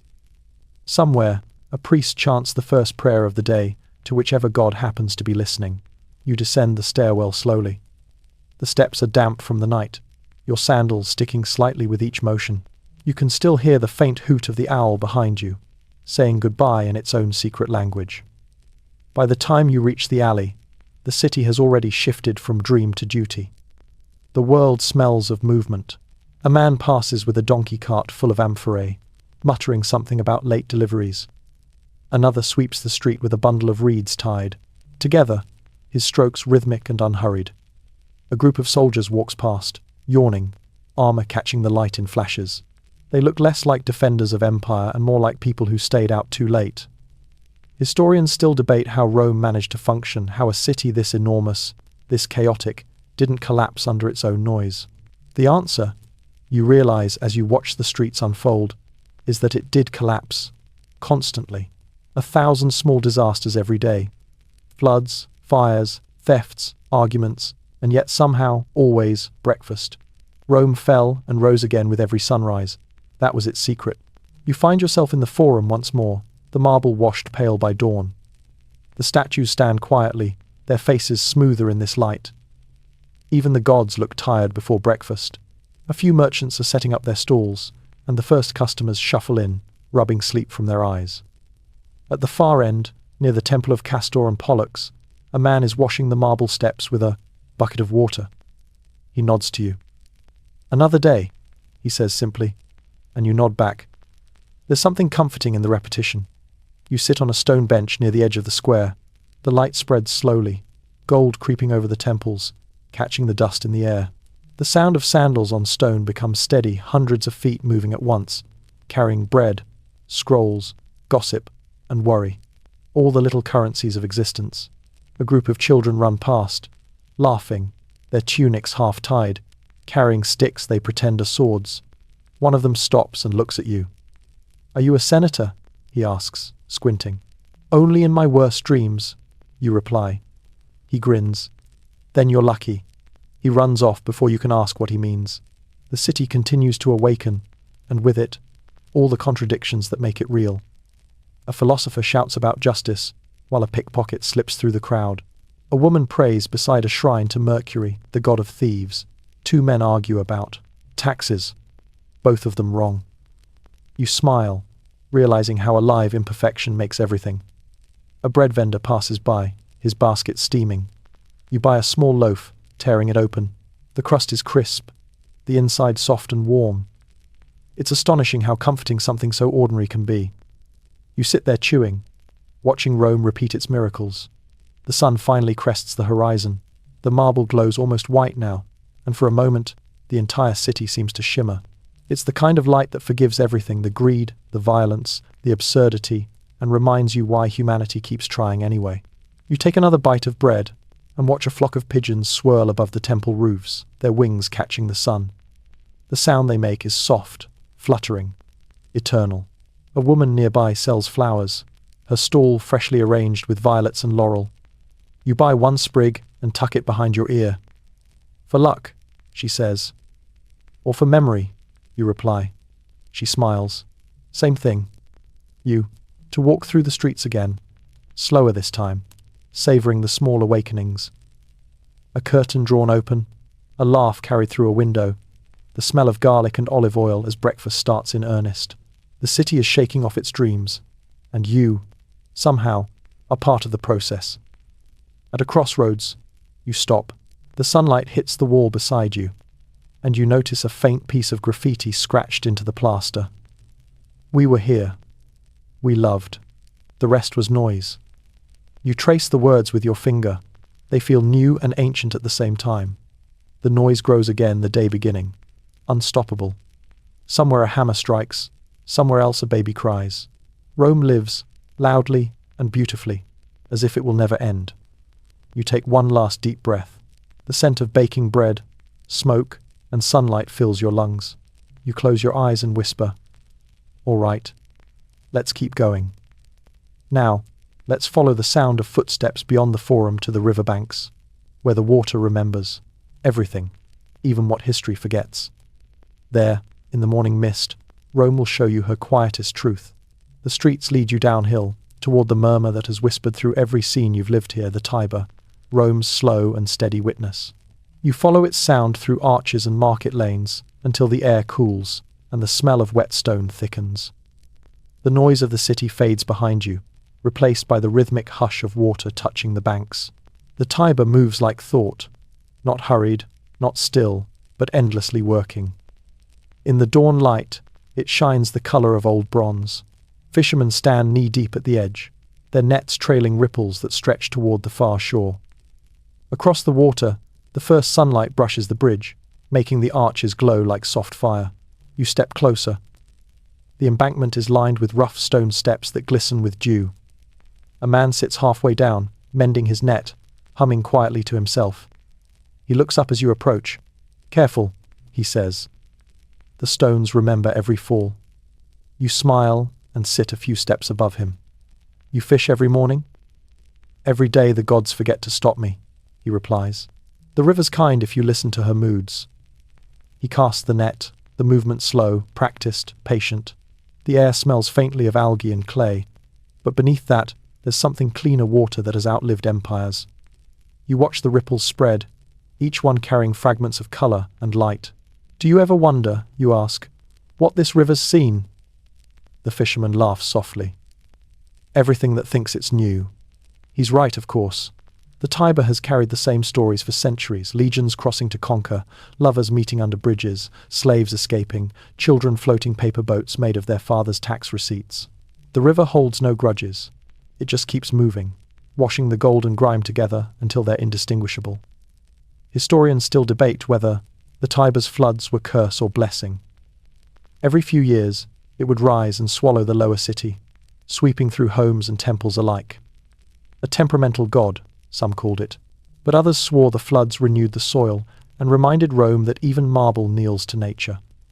You imagine the water rising past these steps, lapping at the city's arrogance, whispering, "Remember who's older." A barge drifts past, heavy with amphorae of wine. The oars cut through the surface with long, lazy strokes. A gull follows behind, calling out like a heckler. The barge's pilot waves. "To Ostia," he shouts. And you wave back, as if you've just met a messenger carrying time downstream. The fisherman pulls in his net. It glints with small silver fish, wriggling and shining like loose coins. "Enough for breakfast," he says, releasing most of them back into the water. You watch the tiny flashes vanish, leaving the river smooth again. He looks at you thoughtfully. "You're not from here." "No," you say, "just passing through." He nods. "That's everyone. Rome keeps us all just long enough to forget where we were going." You both sit in silence for a while, listening to the city wake fully behind you. The echo of carts, the temple bells, the faint laughter of vendors, all filtered through the rhythm of water. The sound blends until it becomes one endless, soft percussion, humanity keeping time with its oldest metronome. A group of children runs along the riverbank, skipping stones. One of them stops and tosses a small loaf crust into the current. "For Tibrinus," she shouts, the river god, guardian of these waters. The crust floats, then sinks, and the children cheer as if a deal has been made. You glance down. The fisherman is smiling. "We feed the gods so they don't forget us," he says. "Do they ever?" you ask. He shrugs. "Maybe not, but we forget ourselves often enough. The offering is for that." You nod slowly. The river's surface glows gold now, broken by the shadows of bridges and birds. Every reflection moves differently, but somehow all belong to the same motion. You dip your hand into the water. It's cold, but not unfriendly. The current slides over your fingers like a secret being told slowly. You can feel grit, sand, silt, time itself flowing past. You imagine fragments of amphorae from forgotten banquets, coins thrown for luck, the ashes of triumphs and pyres all mingling here. The Tiber doesn't distinguish between sacred and mundane. It keeps everything, blurring the edges of memory until all history becomes one long dream. A breeze stirs, lifting the scent of the water and carrying it through the willows. The leaves shimmer, whispering in Latin older than words. You stand, brushing dust from your knees. The fisherman nods farewell without looking up, his hands already untangling another net. You follow the river's curve until you reach a small stone bridge. The light beneath, the arches, ripples, painting your face in fragments of gold and shadow. From here, you can see the city reflected upside down, temples floating, towers bending, the sky turned liquid. It's beautiful, absurd, perfectly Roman. You lean on the parapet and watch the water slide beneath you. It's easy to imagine the ghosts travelling there. Senators and slaves, poets and bakers, emperors and anonymous hands. Their stories have merged now, washed smooth by the same current. The Tiber remembers them all equally. You whisper to it, quietly, "Keep mine too." The water answers in the only way it knows, by carrying your reflection downstream until it joins the thousands already folded into its skin. For a long while, you stay there, letting the wind brush your hair, the river murmur its endless lullaby. The morning sun climbs higher, gilding everything it touches, the arches, the water, the tired perfection of a city that never truly sleeps. Take a slow breath. Feel the cool dampness in the air. The story isn't ending yet, it's only finding its calm. Now, let's leave the river and wander one last time through the city's quiet heart to the hills at dusk, where Rome will whisper its oldest truth, that even eternity needs to rest. The day leans into its long, golden sigh. You leave the river behind and begin to climb, the stones warm beneath your feet, the light softening around you like the edges of a memory. Rome stretches out in every direction, layers of noise and glory, fatigue and faith, glittering under the lowering sun. It's the hour when marble turns the color of honey and the air carries the scent of dust and figs. You take the road that winds upward toward the Aventine Hill. The climb is steep but slow, and the city hums below like a dream refusing to end. The wind lifts your hair. It smells of smoke, rosemary, and iron. You pass a group of children rolling a wooden hoop, their laughter tumbling downhill. A woman hangs laundry between cypress trees, the cloth snapping like small sails. Rome, for all its weight, has moments of lightness. At the crest, you find a terrace shaded by olive trees. A few people sit scattered across the steps. An old man carving something small from a block of wood, a woman mending a sandal, two lovers whispering in Latin so soft it sounds like water. You join them, sitting quietly among strangers who belong to no one but this moment. From here, the whole city unfolds below. Domes and rooftops stacked in uneven beauty, the Tiber glinting like a ribbon of melted metal, the Colosseum's curve etched against the pale sky. The sound drifts up soft bells, a distant market closing, the slow heartbeat of civilization. It's strange, you think, how peaceful Rome looks from above. Down in the streets, it's chaos. Arguments about prices, carts blocking alleys, someone chasing a chicken into history. But from here, the noise melts into music. Maybe that's what perspective really is. A little distance, a little altitude, enough to see the pattern in the mess. An old man nearby clears his throat. "Beautiful, isn't it?" he says, not looking at you. "Yes," you reply. "Too beautiful to be real." He chuckles. "That's Rome. Half theatre, half truth. You never know which half you're standing in." You smile. "And which half is this?" He taps his cane against the stone. "The intermission." You both laugh quietly, the kind of laugh meant to be shared with strangers and sunsets. Historians still debate why Rome chose these 7 hills. Palatine, Aventine, Capitoline, Esquiline, Quirinal, Viminal, Caelian. Some say it was strategy, others say symbolism. But standing here, you understand. The hills were never about power. They were about breath. Even the empire needed places where it could exhale. You walk further along the ridge to the orange garden. The trees glow softly in the dying light, their fruit hanging like miniature suns. The air smells sweet, sharp, alive. You pluck a single orange, roll it in your palm. Its skin is warm from the day. You peel it slowly, the scent rising like incense. You taste it tart and honeyed, ancient and immediate. It tastes like the earth remembering its own sweetness. In the distance, church bells begin to toll. The sound rolls over the city in long, overlapping waves. Each note feels older than the last. It's the kind of music that doesn't ask you to listen.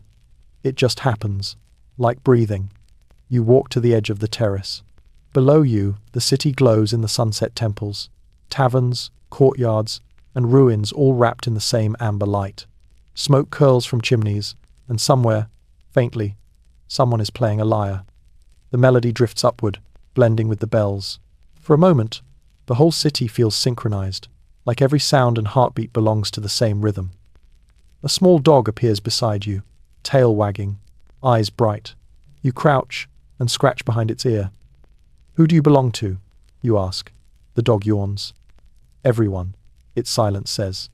It sits beside you, watching the sun disappear behind the distant hills. You stay like that for a long time, the light fading slowly, the sky bleeding into rose and lavender. You can see the first stars emerging, timid at first. The city's torches begin to flare one by one, like Rome lighting candles for itself. The air cools. A breeze moves through the olive branches. Whispering, the old man rises to leave, nodding toward the view. "Remember it like this," he says. "Not as power, not as ruin. As a moment between the two." You nod. "I'll try." He smiles, tapping his cane once more. That's all anyone can do. You watch him disappear down the path, his figure swallowed by shadow. The dog stays. The horizon deepens into purple. The Tiber glints faintly, reflecting the last fire of the sky. From the forum, torches flicker like tiny stars fallen to earth. Somewhere, a choir begins to sing, low, solemn, achingly human. The voices rise and fall, fragile and eternal. You can't understand the words, but you understand everything they mean. You close your eyes. The breeze brushes your face, carrying the scent of oranges and dust. Rome is quiet now, balanced, perfectly between day and night, past and future. For once, it's not an empire or a museum, it's just a city trying to rest. When you open your eyes again, the first true star shines over the horizon. The dog lifts its head, alert, then lies back down, with a sigh. You reach out and rest your hand on its fur. The world feels softer here, smaller, kinder. You realize that perhaps history isn't about remembering what happened, but remembering how it felt to be alive while it was happening. You stand, taking one last look at the glowing city. "Good night, Rome," you whisper. The wind carries the words downhill, scattering them among temples and rooftops. Now, let's follow that wind down into the quiet fields beyond the walls to where the night deepens into true stillness, and the empire fades into something gentler than memory. There, Rome will sleep at last. You follow the winding road down from the Aventine, your sandals whispering against the stones. The air cools with every step, carrying the soft rustle of trees and the faint metallic scent of evening dew. The city's hum fades behind you, the laughter, the bells, the endless performance of life, until what's left is only the sound of your breathing and the quiet pulse of the earth. Ahead lies the gate, one of the many mouths of Rome, carved from stone that has outlived every emperor who claimed eternity. The guards at the Porta Capena nod as you pass. They've seen everything and question nothing. You walk through, and the change is immediate. The air feels wider. The stars seem closer. Outside the walls, the world opens. The countryside spreads out in slow folds, fields of wheat, cypress rows, and distant villas glimmering with faint torchlight. Somewhere, a shepherd calls to his dog, and the sound stretches thin across the dark. Fireflies pulse over the tall grass, small lanterns drifting through time. You walk along the Via Appia, the old road of triumphs and farewells. The stones gleam, faintly under the moon, worn smooth by centuries of sandals and wheels. On either side, tombs rise like small houses for the dead marble faces carved into the night. Their inscriptions soft with moss. Some names you can still read, others are ghosts of letters. You slow your pace, touching the cool surface of a sarcophagus as you pass. "Here lies Lucius, baker and father," it reads. "He needed well and loved deeply." You smile. A simple legacy, but probably a happier one than most emperors managed. A few paces later, another inscription catches your eye. "Do not stand too long. The living must keep walking." You laugh softly. Even the dead in Rome give advice. The wind moves through the grass, and you realize it's carrying the faint scent of olive and myrtle. The fields ripple like water. A night bird cries somewhere in the distance, and the sound feels older than language. You stop for a moment, closing your eyes. The cool air brushes against your skin like a hand, reminding you you're still here. You look back. From this distance, the city glows faintly, wrapped in its own light. It looks smaller now, more human, an ember in a dark world.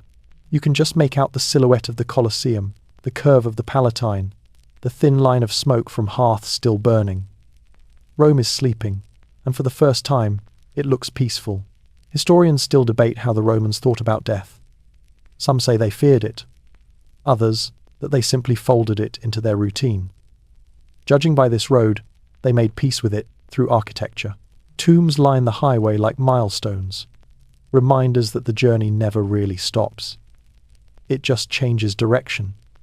You walk a little farther until you find a low stone wall overlooking a small grove of pines. The grass is soft here, the air still. You sit, resting your hands on your knees, the smell of soil grounding you.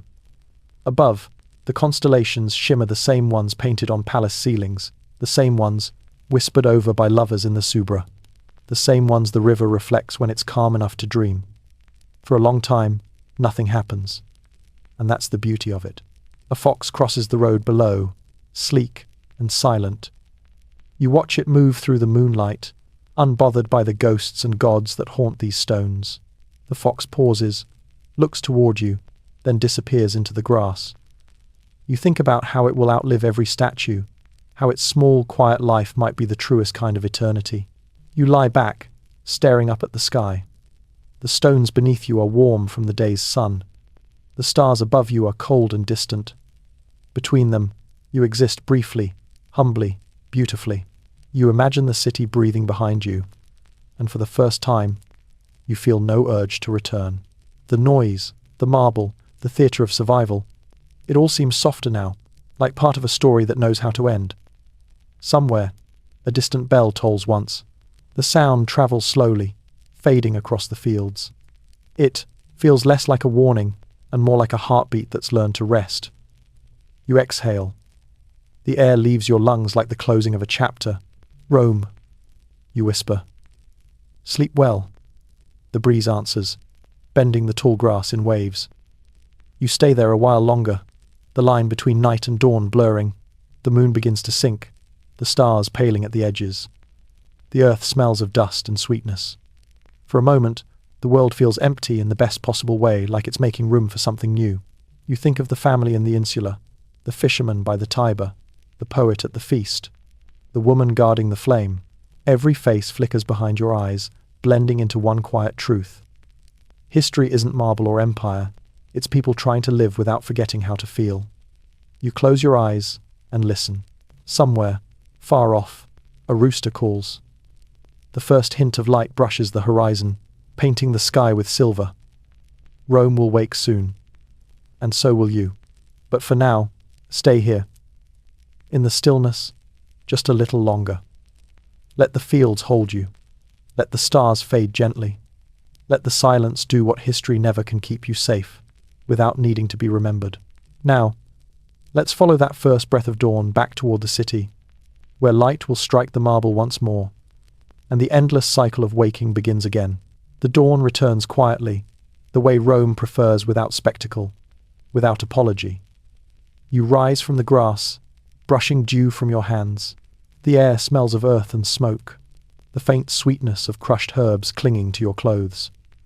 In the east, a thin blade of gold splits the horizon. The hills shimmer, the birds begin their small revolutions of song. You walk back toward the city along the Via Appia. The road feels softer in this light, the old stones glowing faintly pink. Ahead, the walls of Rome catch the sunrise, turning warm and alive again. Each stone, each crack, looks like it's remembering how to shine. You've seen this city under torches and moonlight, under marble ceilings and candle smoke, but dawn is the most honest version of it. The gates open as you approach. The guards yawn, their armor dull with dew. One of them nods, as if he's known you for years. Early start, he says. Or very late finish, you answer, he grins. Either way, Rome wins. Inside, the city stirs slowly, like a giant animal stretching. Smoke curls from the bakeries, and the smell of yeast and olive oil spills into the streets. You follow it, letting the warmth pull you along. The cobblestones glisten with a thin film of water from the night's humidity. Your reflection flickers beneath you, walking backward into time. You pass an old woman sweeping her doorway. She pauses, leaning on her broom. You've been out all night, she says, half scolding, half impressed.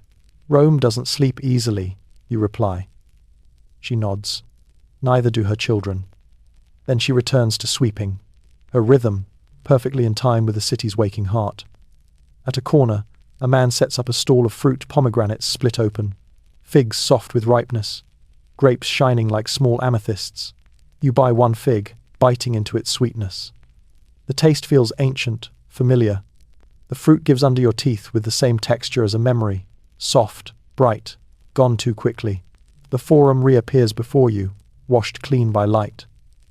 The columns stretch tall, their shadows shrinking as the sun climbs. The marble looks new again, as though the city is trying to erase the evidence of having ever been tired. You stand in the middle of it, breathing deeply. The air hums faintly with morning vendors shouting, doves fluttering, the rhythmic slap of sandals on stone. A boy runs past carrying a basket of bread.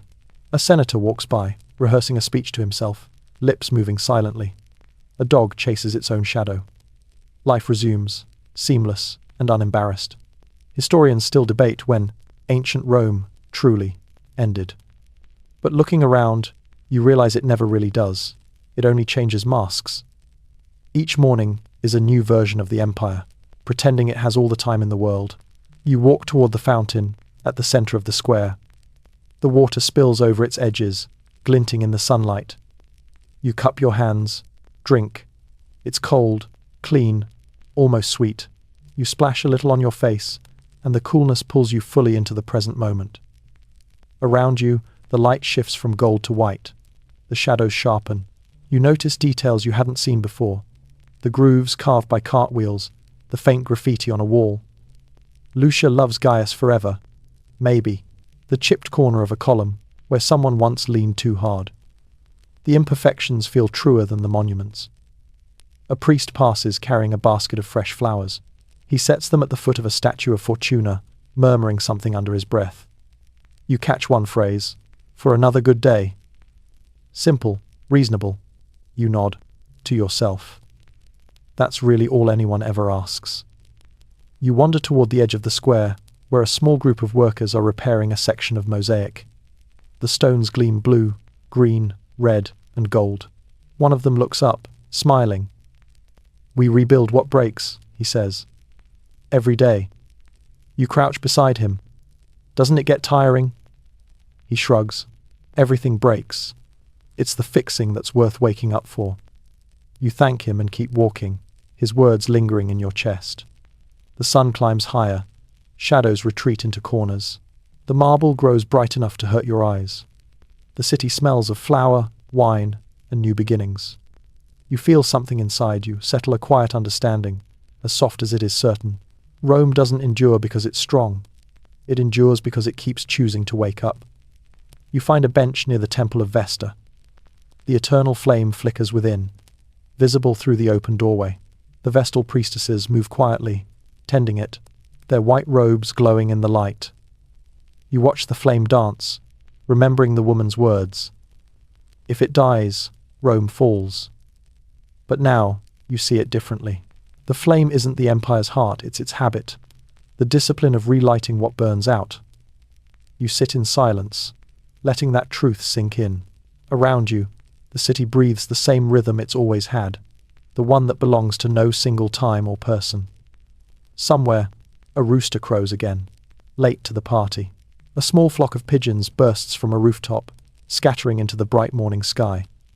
The light catches their wings, and for a second, they look like pieces of marble flying free. You stand, stretch, and smile. "All right, Rome," you whisper. "I understand."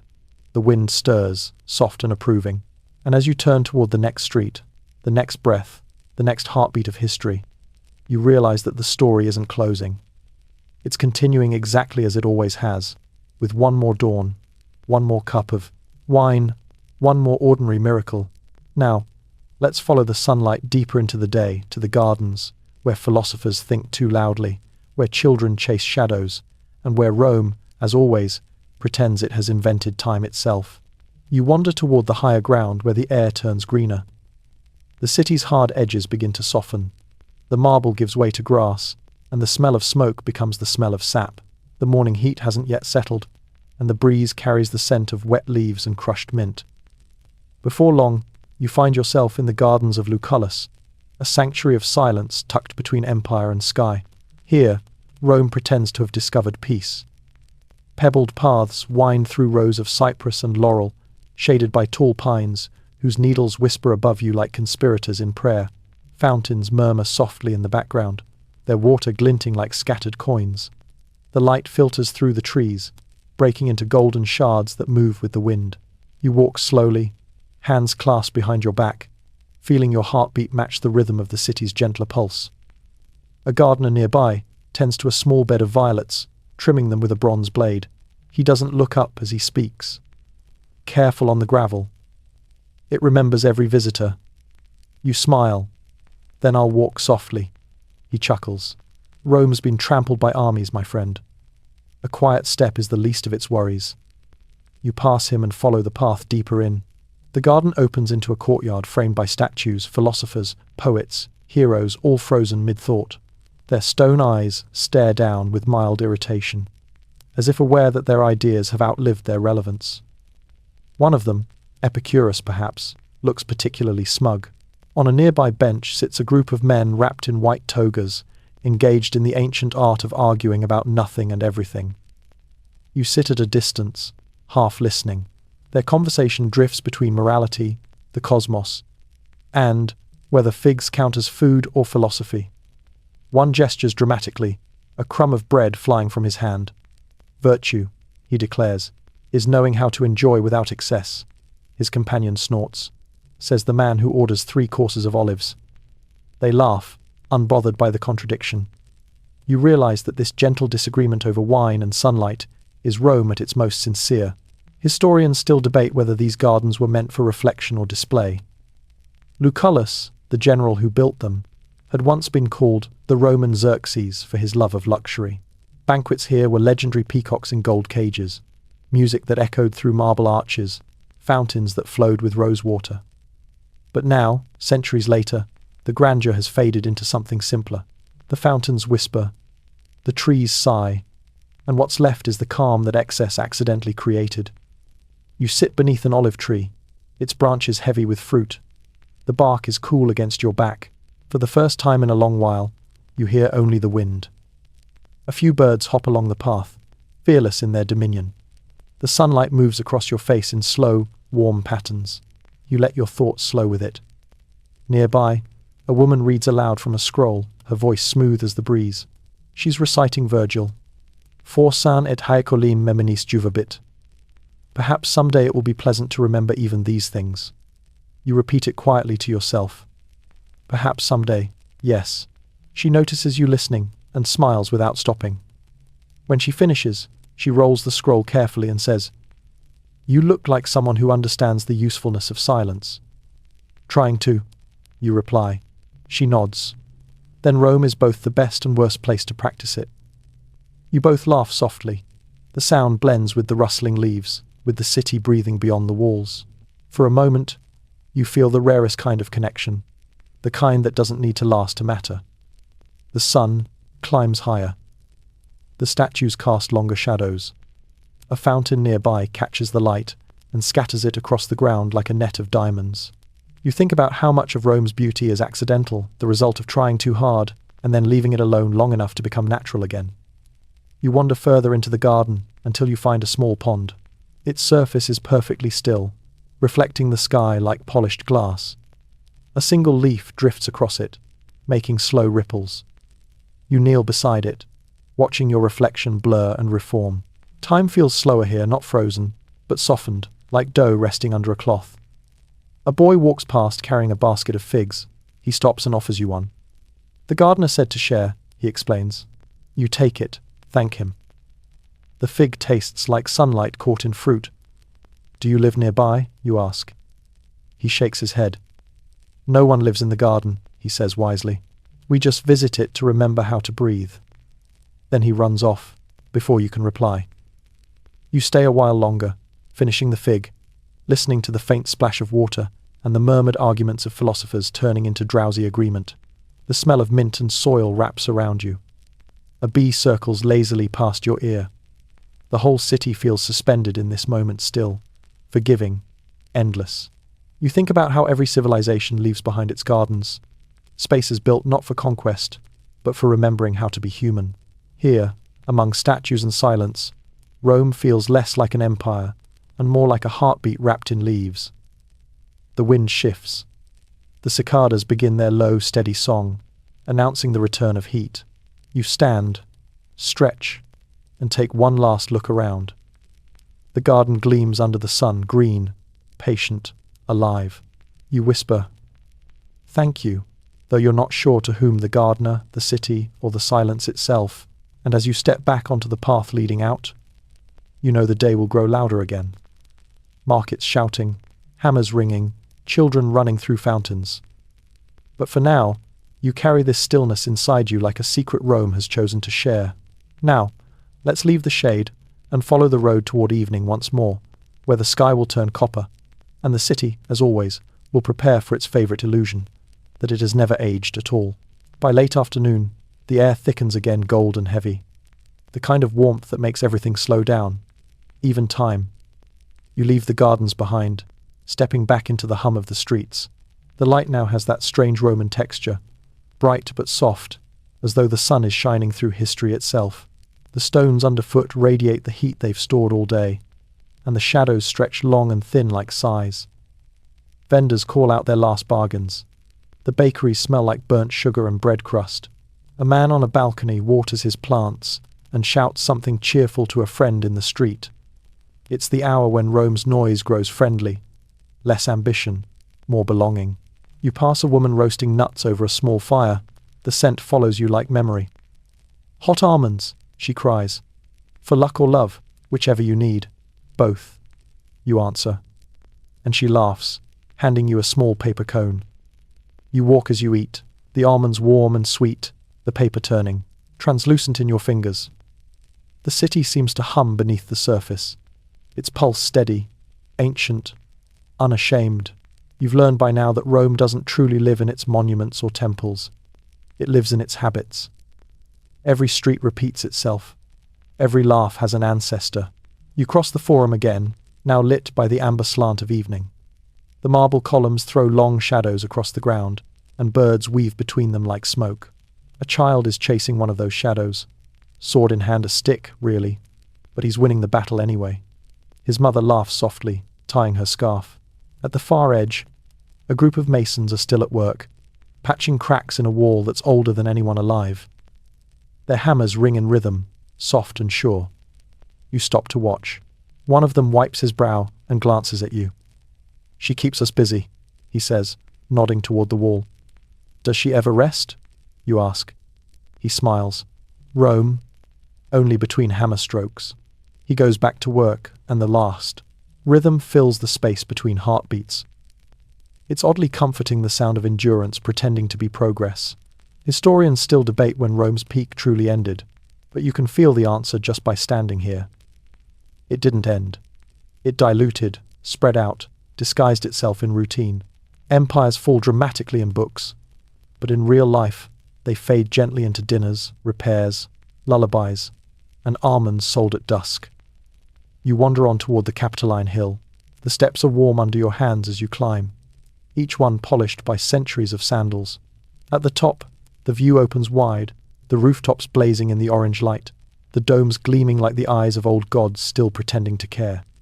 The Tiber winds below, catching the sunset and carrying it east. You sit on the edge of the piazza, watching the transformation. The noise of the city grows low and musical. The sun drops behind the far hills, and the sky becomes a wash of copper and smoke. Torches flicker to life across the bridges. Bells toll faintly in the distance.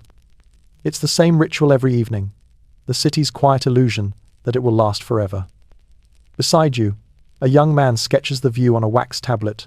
His lines are quick and nervous, his brow furrowed. You ask, trying to capture it.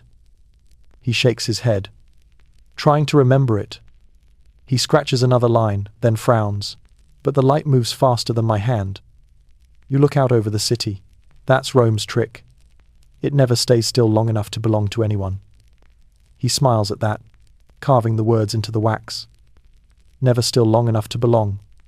"Good," he says. "I'll pretend that was mine." "Most people do," you reply, and he laughs. The breeze picks up, carrying the smell of olive wood and evening fires. Somewhere below, musicians have started playing their flutes, weaving through the sound of voices and footsteps. You can almost feel the city inhale, preparing itself for night. The young artist packs his tools and stands. "Good night," he says, "if Rome allows it." You nod. She won't, but try anyway. He grins and disappears down the steps, leaving you alone with the view. The light fades slowly, the sky turning from gold to indigo. The first stars begin to pierce the twilight, small and defiant. You stay until the last edge of sunlight slips from the rooftops. The marble cools beneath your hand, and the city seems to fold itself into the dark like silk. Lanterns bloom along the streets below, hundreds of them, each one marking a meal, a conversation, a life. From up here, they look like veins of fire, glowing under Rome's ancient skin. You realize you've seen this city in every mood now, its hunger, its pride, its laughter, its rest. And in every version, it carries the same fragile dignity, the belief that tomorrow will arrive and that it will be worth rebuilding for. You whisper to the horizon, Stay like this a little longer, the wind answers, softly, rustling the cypress leaves like pages turning. You rise and begin the descent, the steps still warm, the air humming. Somewhere down there, dinner fires are lighting. Somewhere, a poet is revising his lines, and a baker is kneading the first dough for morning. Rome is pretending again, not because it fears change, but because the act of pretending is what keeps it alive. Now, let's follow the torches toward the evening feasts, the quieter kind. The ones in courtyards and taverns, where the empire loosens its sandals, laughs at itself, and lets the night take its turn at being eternal. The streets are darker now, the gold of evening melted into deep bronze. Torches flicker from doorways and cast long, dancing shadows across the cobbles. Rome exhales, the day's weight slipping into laughter, clinking cups, and the smell of warm wine. You follow the light down a narrow lane, toward the soft rhythm of music, flutes and strings weaving through voices like vines through old stone. You turn into a courtyard tucked behind a vine-covered arch. It's small but full tables set under fig trees, lamps swinging gently from ropes, the glow falling in circles on faces flushed with wine. The air smells of roasted herbs, baked cheese, and bread that was probably perfect an hour ago and is now simply generous. A man at the entrance waves you in.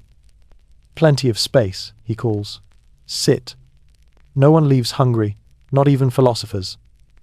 You smile and take a seat at the far end, near the fountain. Water trickles down a marble-faced Venus, perhaps, or someone who decided she was. The sound softens everything. Platters pass from hand to hand. Someone pours you a cup of mulsum wine mixed with honey. It's sweet, a little sharp, the taste of summer preserved in liquid form. You sip slowly. The warmth blooms inside you, steady and unhurried. To your left, a group of artisans argue amiably about the new statue in the forum. Too lifelike, one says. The gods, they should look better than us. Another shakes his head. The gods do look like us, just better lit. They laugh, clinking their cups together. On your right, two women trade recipes in tones of conspiratorial reverence. "A pinch of cumin," one insists. "No, no," the other whispers. "A tear of vinegar, nothing more." Across the table, a soldier hums to himself while carving bread, the knife flashing dull silver in the lamplight. The courtyard feels like the inside of a single heartbeat, loud, human, imperfectly synchronized but alive. You lean back, watching smoke curl into the night air. The stars are faint above the haze, but they're there, patient and familiar. A musician begins a slower tune. The notes hover like candlelight, warm and fragile. A few guests hum along. Others tap the table with their fingers. It's not performance, it's participation. A shared rhythm older than the language it moves through. Historians still debate whether Roman banquets were about nourishment or theatre. Sitting here, you suspect it's neither.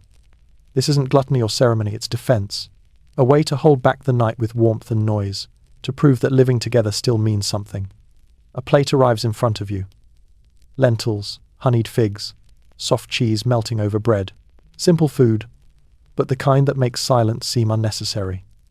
You take a bite. It tastes of everything that matters. Fire, patience, and the refusal to be hurried. Across the courtyard, a man stands to make a toast. His toga is slightly crooked, his hair less so. "To Rome," he begins, "for pretending not to notice our foolishness." The crowd cheers. "And to all of us," he adds, "for pretending we don't notice hers." Laughter ripples through the tables, soft and affectionate. The woman beside you leans over. "He says that every week," she whispers. "Does anyone mind?" You ask. She grins. "Not as long as the wine holds out." Another cup finds its way to your hand. The musician shifts into something slower still, almost a lullaby. The laughter fades into low conversation. Someone nearby begins reciting a poem, their voice half lost in the murmur. You catch only fragments, time like water, hearts like clay, memory like smoke. You close your eyes for a moment, letting the words settle where the wine has already softened the edges of thought. When you open them again, the scene feels slightly blurred, but more beautiful for it. The fountain's trickle becomes the rhythm of the whole courtyard. The lamps flicker gently, painting everyone in shades of amber and sleep. A cat wanders between the tables, pausing to accept admiration. Someone feeds it a scrap of fish. A man across from you raises his cup. "Traveller," he says, "you look like someone who's seen too much of today. Have another drink and forget." You nod, smiling. "Forget what?" He shrugs. "Whatever you remember first." You laugh, clink cups, and drink. The honey and wine roll together like the end of a good sentence. A warm wind moves through the vines overhead, carrying the smell of thyme and ash. The conversation dips, then swells again like waves. You realize this is how Rome survives, not through conquest or marble, but through repetition. Every night, it relearns joy. Every meal is a small resurrection. You glance toward the sky. The moon has risen high now, pale and weightless. Somewhere beyond the walls, the fields sleep under her gaze. Here, under lamplight, no one hurries to leave. The fountain keeps speaking. The laughter keeps rising. The cat keeps winning. Eventually, someone begins to clear the tables. The crowd lingers, finishing their wine, reluctant to break the illusion. You stay seated, watching the last drops of light tremble in the glasses. The woman who whispered about recipes earlier stands and looks at you. "We do this," she says softly, "so the world doesn't feel so big." You nod. "Does it work?" She thinks for a moment. "Sometimes," she says. "Tonight, maybe." You smile. Then tonight is enough. The last of the music fades, replaced by the faint hum of crickets beyond the walls. A breeze brushes your face, cool and familiar. You breathe deeply the scent of bread, smoke, and tired happiness. Now, as the lamps begin to burn low and the city folds into its final silence, let's walk one last time through Rome's sleeping streets to where the moonlight gathers on the stones and the empire dissolves into dreams. There, we'll rest with it and let history close its eyes. The courtyard quiets slowly, like a candle burning itself out. The last few voices fade into laughter that doesn't need to be heard to be understood. You stand, stretch, and step back into the street, carrying the scent of bread, smoke, and something softer contentment. Behind you, the door closes, and the world becomes still. Rome at night is a different creature. The air cools, tasting faintly of dust and stars. The moon rests low over the rooftops, silvering the tiles, catching on the edges of statues and fountains. The streets are mostly empty now. Even the cats walk quietly. You can hear your own footsteps, the echo stretching between the walls like a heartbeat in a sleeping chest. You wander without direction. The city leads you where it wants, past a shuttered bakery still glowing faintly inside, past a temple where the flame of Vesta flickers like the last open eye of the gods, past alleys that twist into shadows and emerge again into moonlight. Rome exhales around you, massive and gentle, like an animal finally allowed to dream. Somewhere, a night watchman hums a tune. Somewhere else, a baby cries, then is hushed. The faint crackle of oil lamps fills the air, small, persistent reminders that even in stillness, life stirs. You pass through the forum one last time. The columns rise into the sky, pale and ghost-like, their tops glowing faintly under the moon. It's easy to imagine them breathing, leaning closer to hear your thoughts. You speak softly anyway, just in case. You did well, you strange, beautiful city. A breeze moves through the ruins, brushing your face. Dust swirls around your feet, sparkling in the moonlight like falling stars that forgot their purpose. The marble smells faintly of rain that hasn't arrived yet. Historians still debate why Rome fell, but walking here, you understand something simpler. Rome didn't fall, it learned how to sleep standing up. Its ruins are the posture of rest, not collapse. It's still dreaming, endlessly rebuilding itself out of memory and dust. You sit on a fallen column, the stone cool beneath you. The city hums faintly, a lullaby made of centuries. You close your eyes, letting the wind carry the quiet through you. Somewhere in that sound, you hear the echo of every voice that's ever lived here. The laughter, the arguments, the prayers, the songs, all of it, blending into one long exhale. You imagine the people you met along the way, the fisherman on the Tiber, the mother in the insula, the child feeding his owl, the woman guarding the flame. Their faces drift through your thoughts like embers, each one a small proof that Rome was never really marble at all. It was warmth, pretending to be stone. You stand again, slowly. The moonlight pools across the forum like spilled silver. The air is cool and smells of mint and memory. You take a long, deliberate breath, feeling the rhythm of the city settle into yours. For the first time, there's no hurry left in you. A bell tolls somewhere far away, slow, deep, unhurried. 1. Then silence. The kind that feels earned. You whisper, "Sleep well, Rome." The breeze pauses, as if listening. Then, gently, the city answers not with sound, but with stillness. The kind of stillness that says, "I'm not gone, I'm resting." You turn to go. The streets stretch ahead, soft under the moonlight, each one leading back, into the quiet heart of the empire. The torches flicker low, the fountains murmur faintly. The sky is clear now, wide and endless. As you walk, your shadow follows long, slow, blending into the stones. The buildings lean in, their walls holding the night's cool breath. You pass the baker's window again. The last loaf cools on the sill, ready for morning. Even sleep, you realize, is just preparation for another beginning. At the edge of the street, you stop and look back one final time. The city glows faintly, wrapped in silence.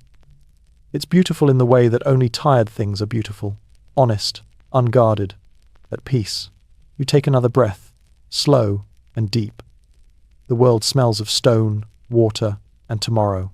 "Good night," you whisper, though you're not sure who you're speaking to, the city, the past, or yourself.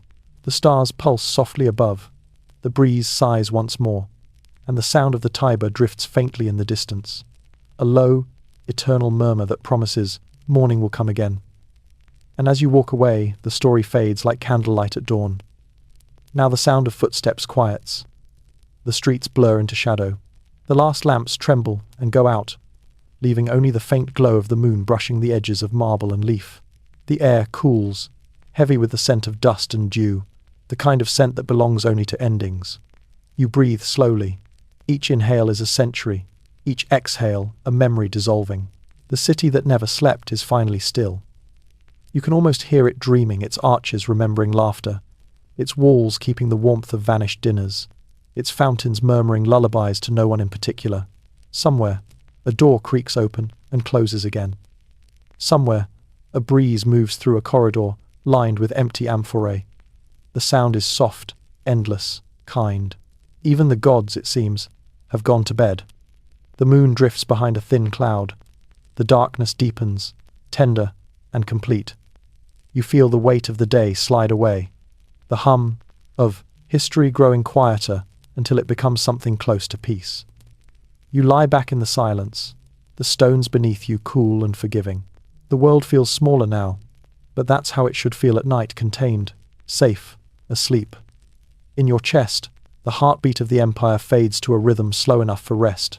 Tomorrow, the city will rise again, bread baking, water flowing, laughter spilling through its streets. But not yet. Tonight, Rome belongs to the stars and the sound of your own calm breath. Let the story drift. Let the lights fade. Let the world, for once, keep still. And as you close your eyes, remember, empires fall, but dreams rebuild quietly in their place. Sleep well, traveller. Rome already is.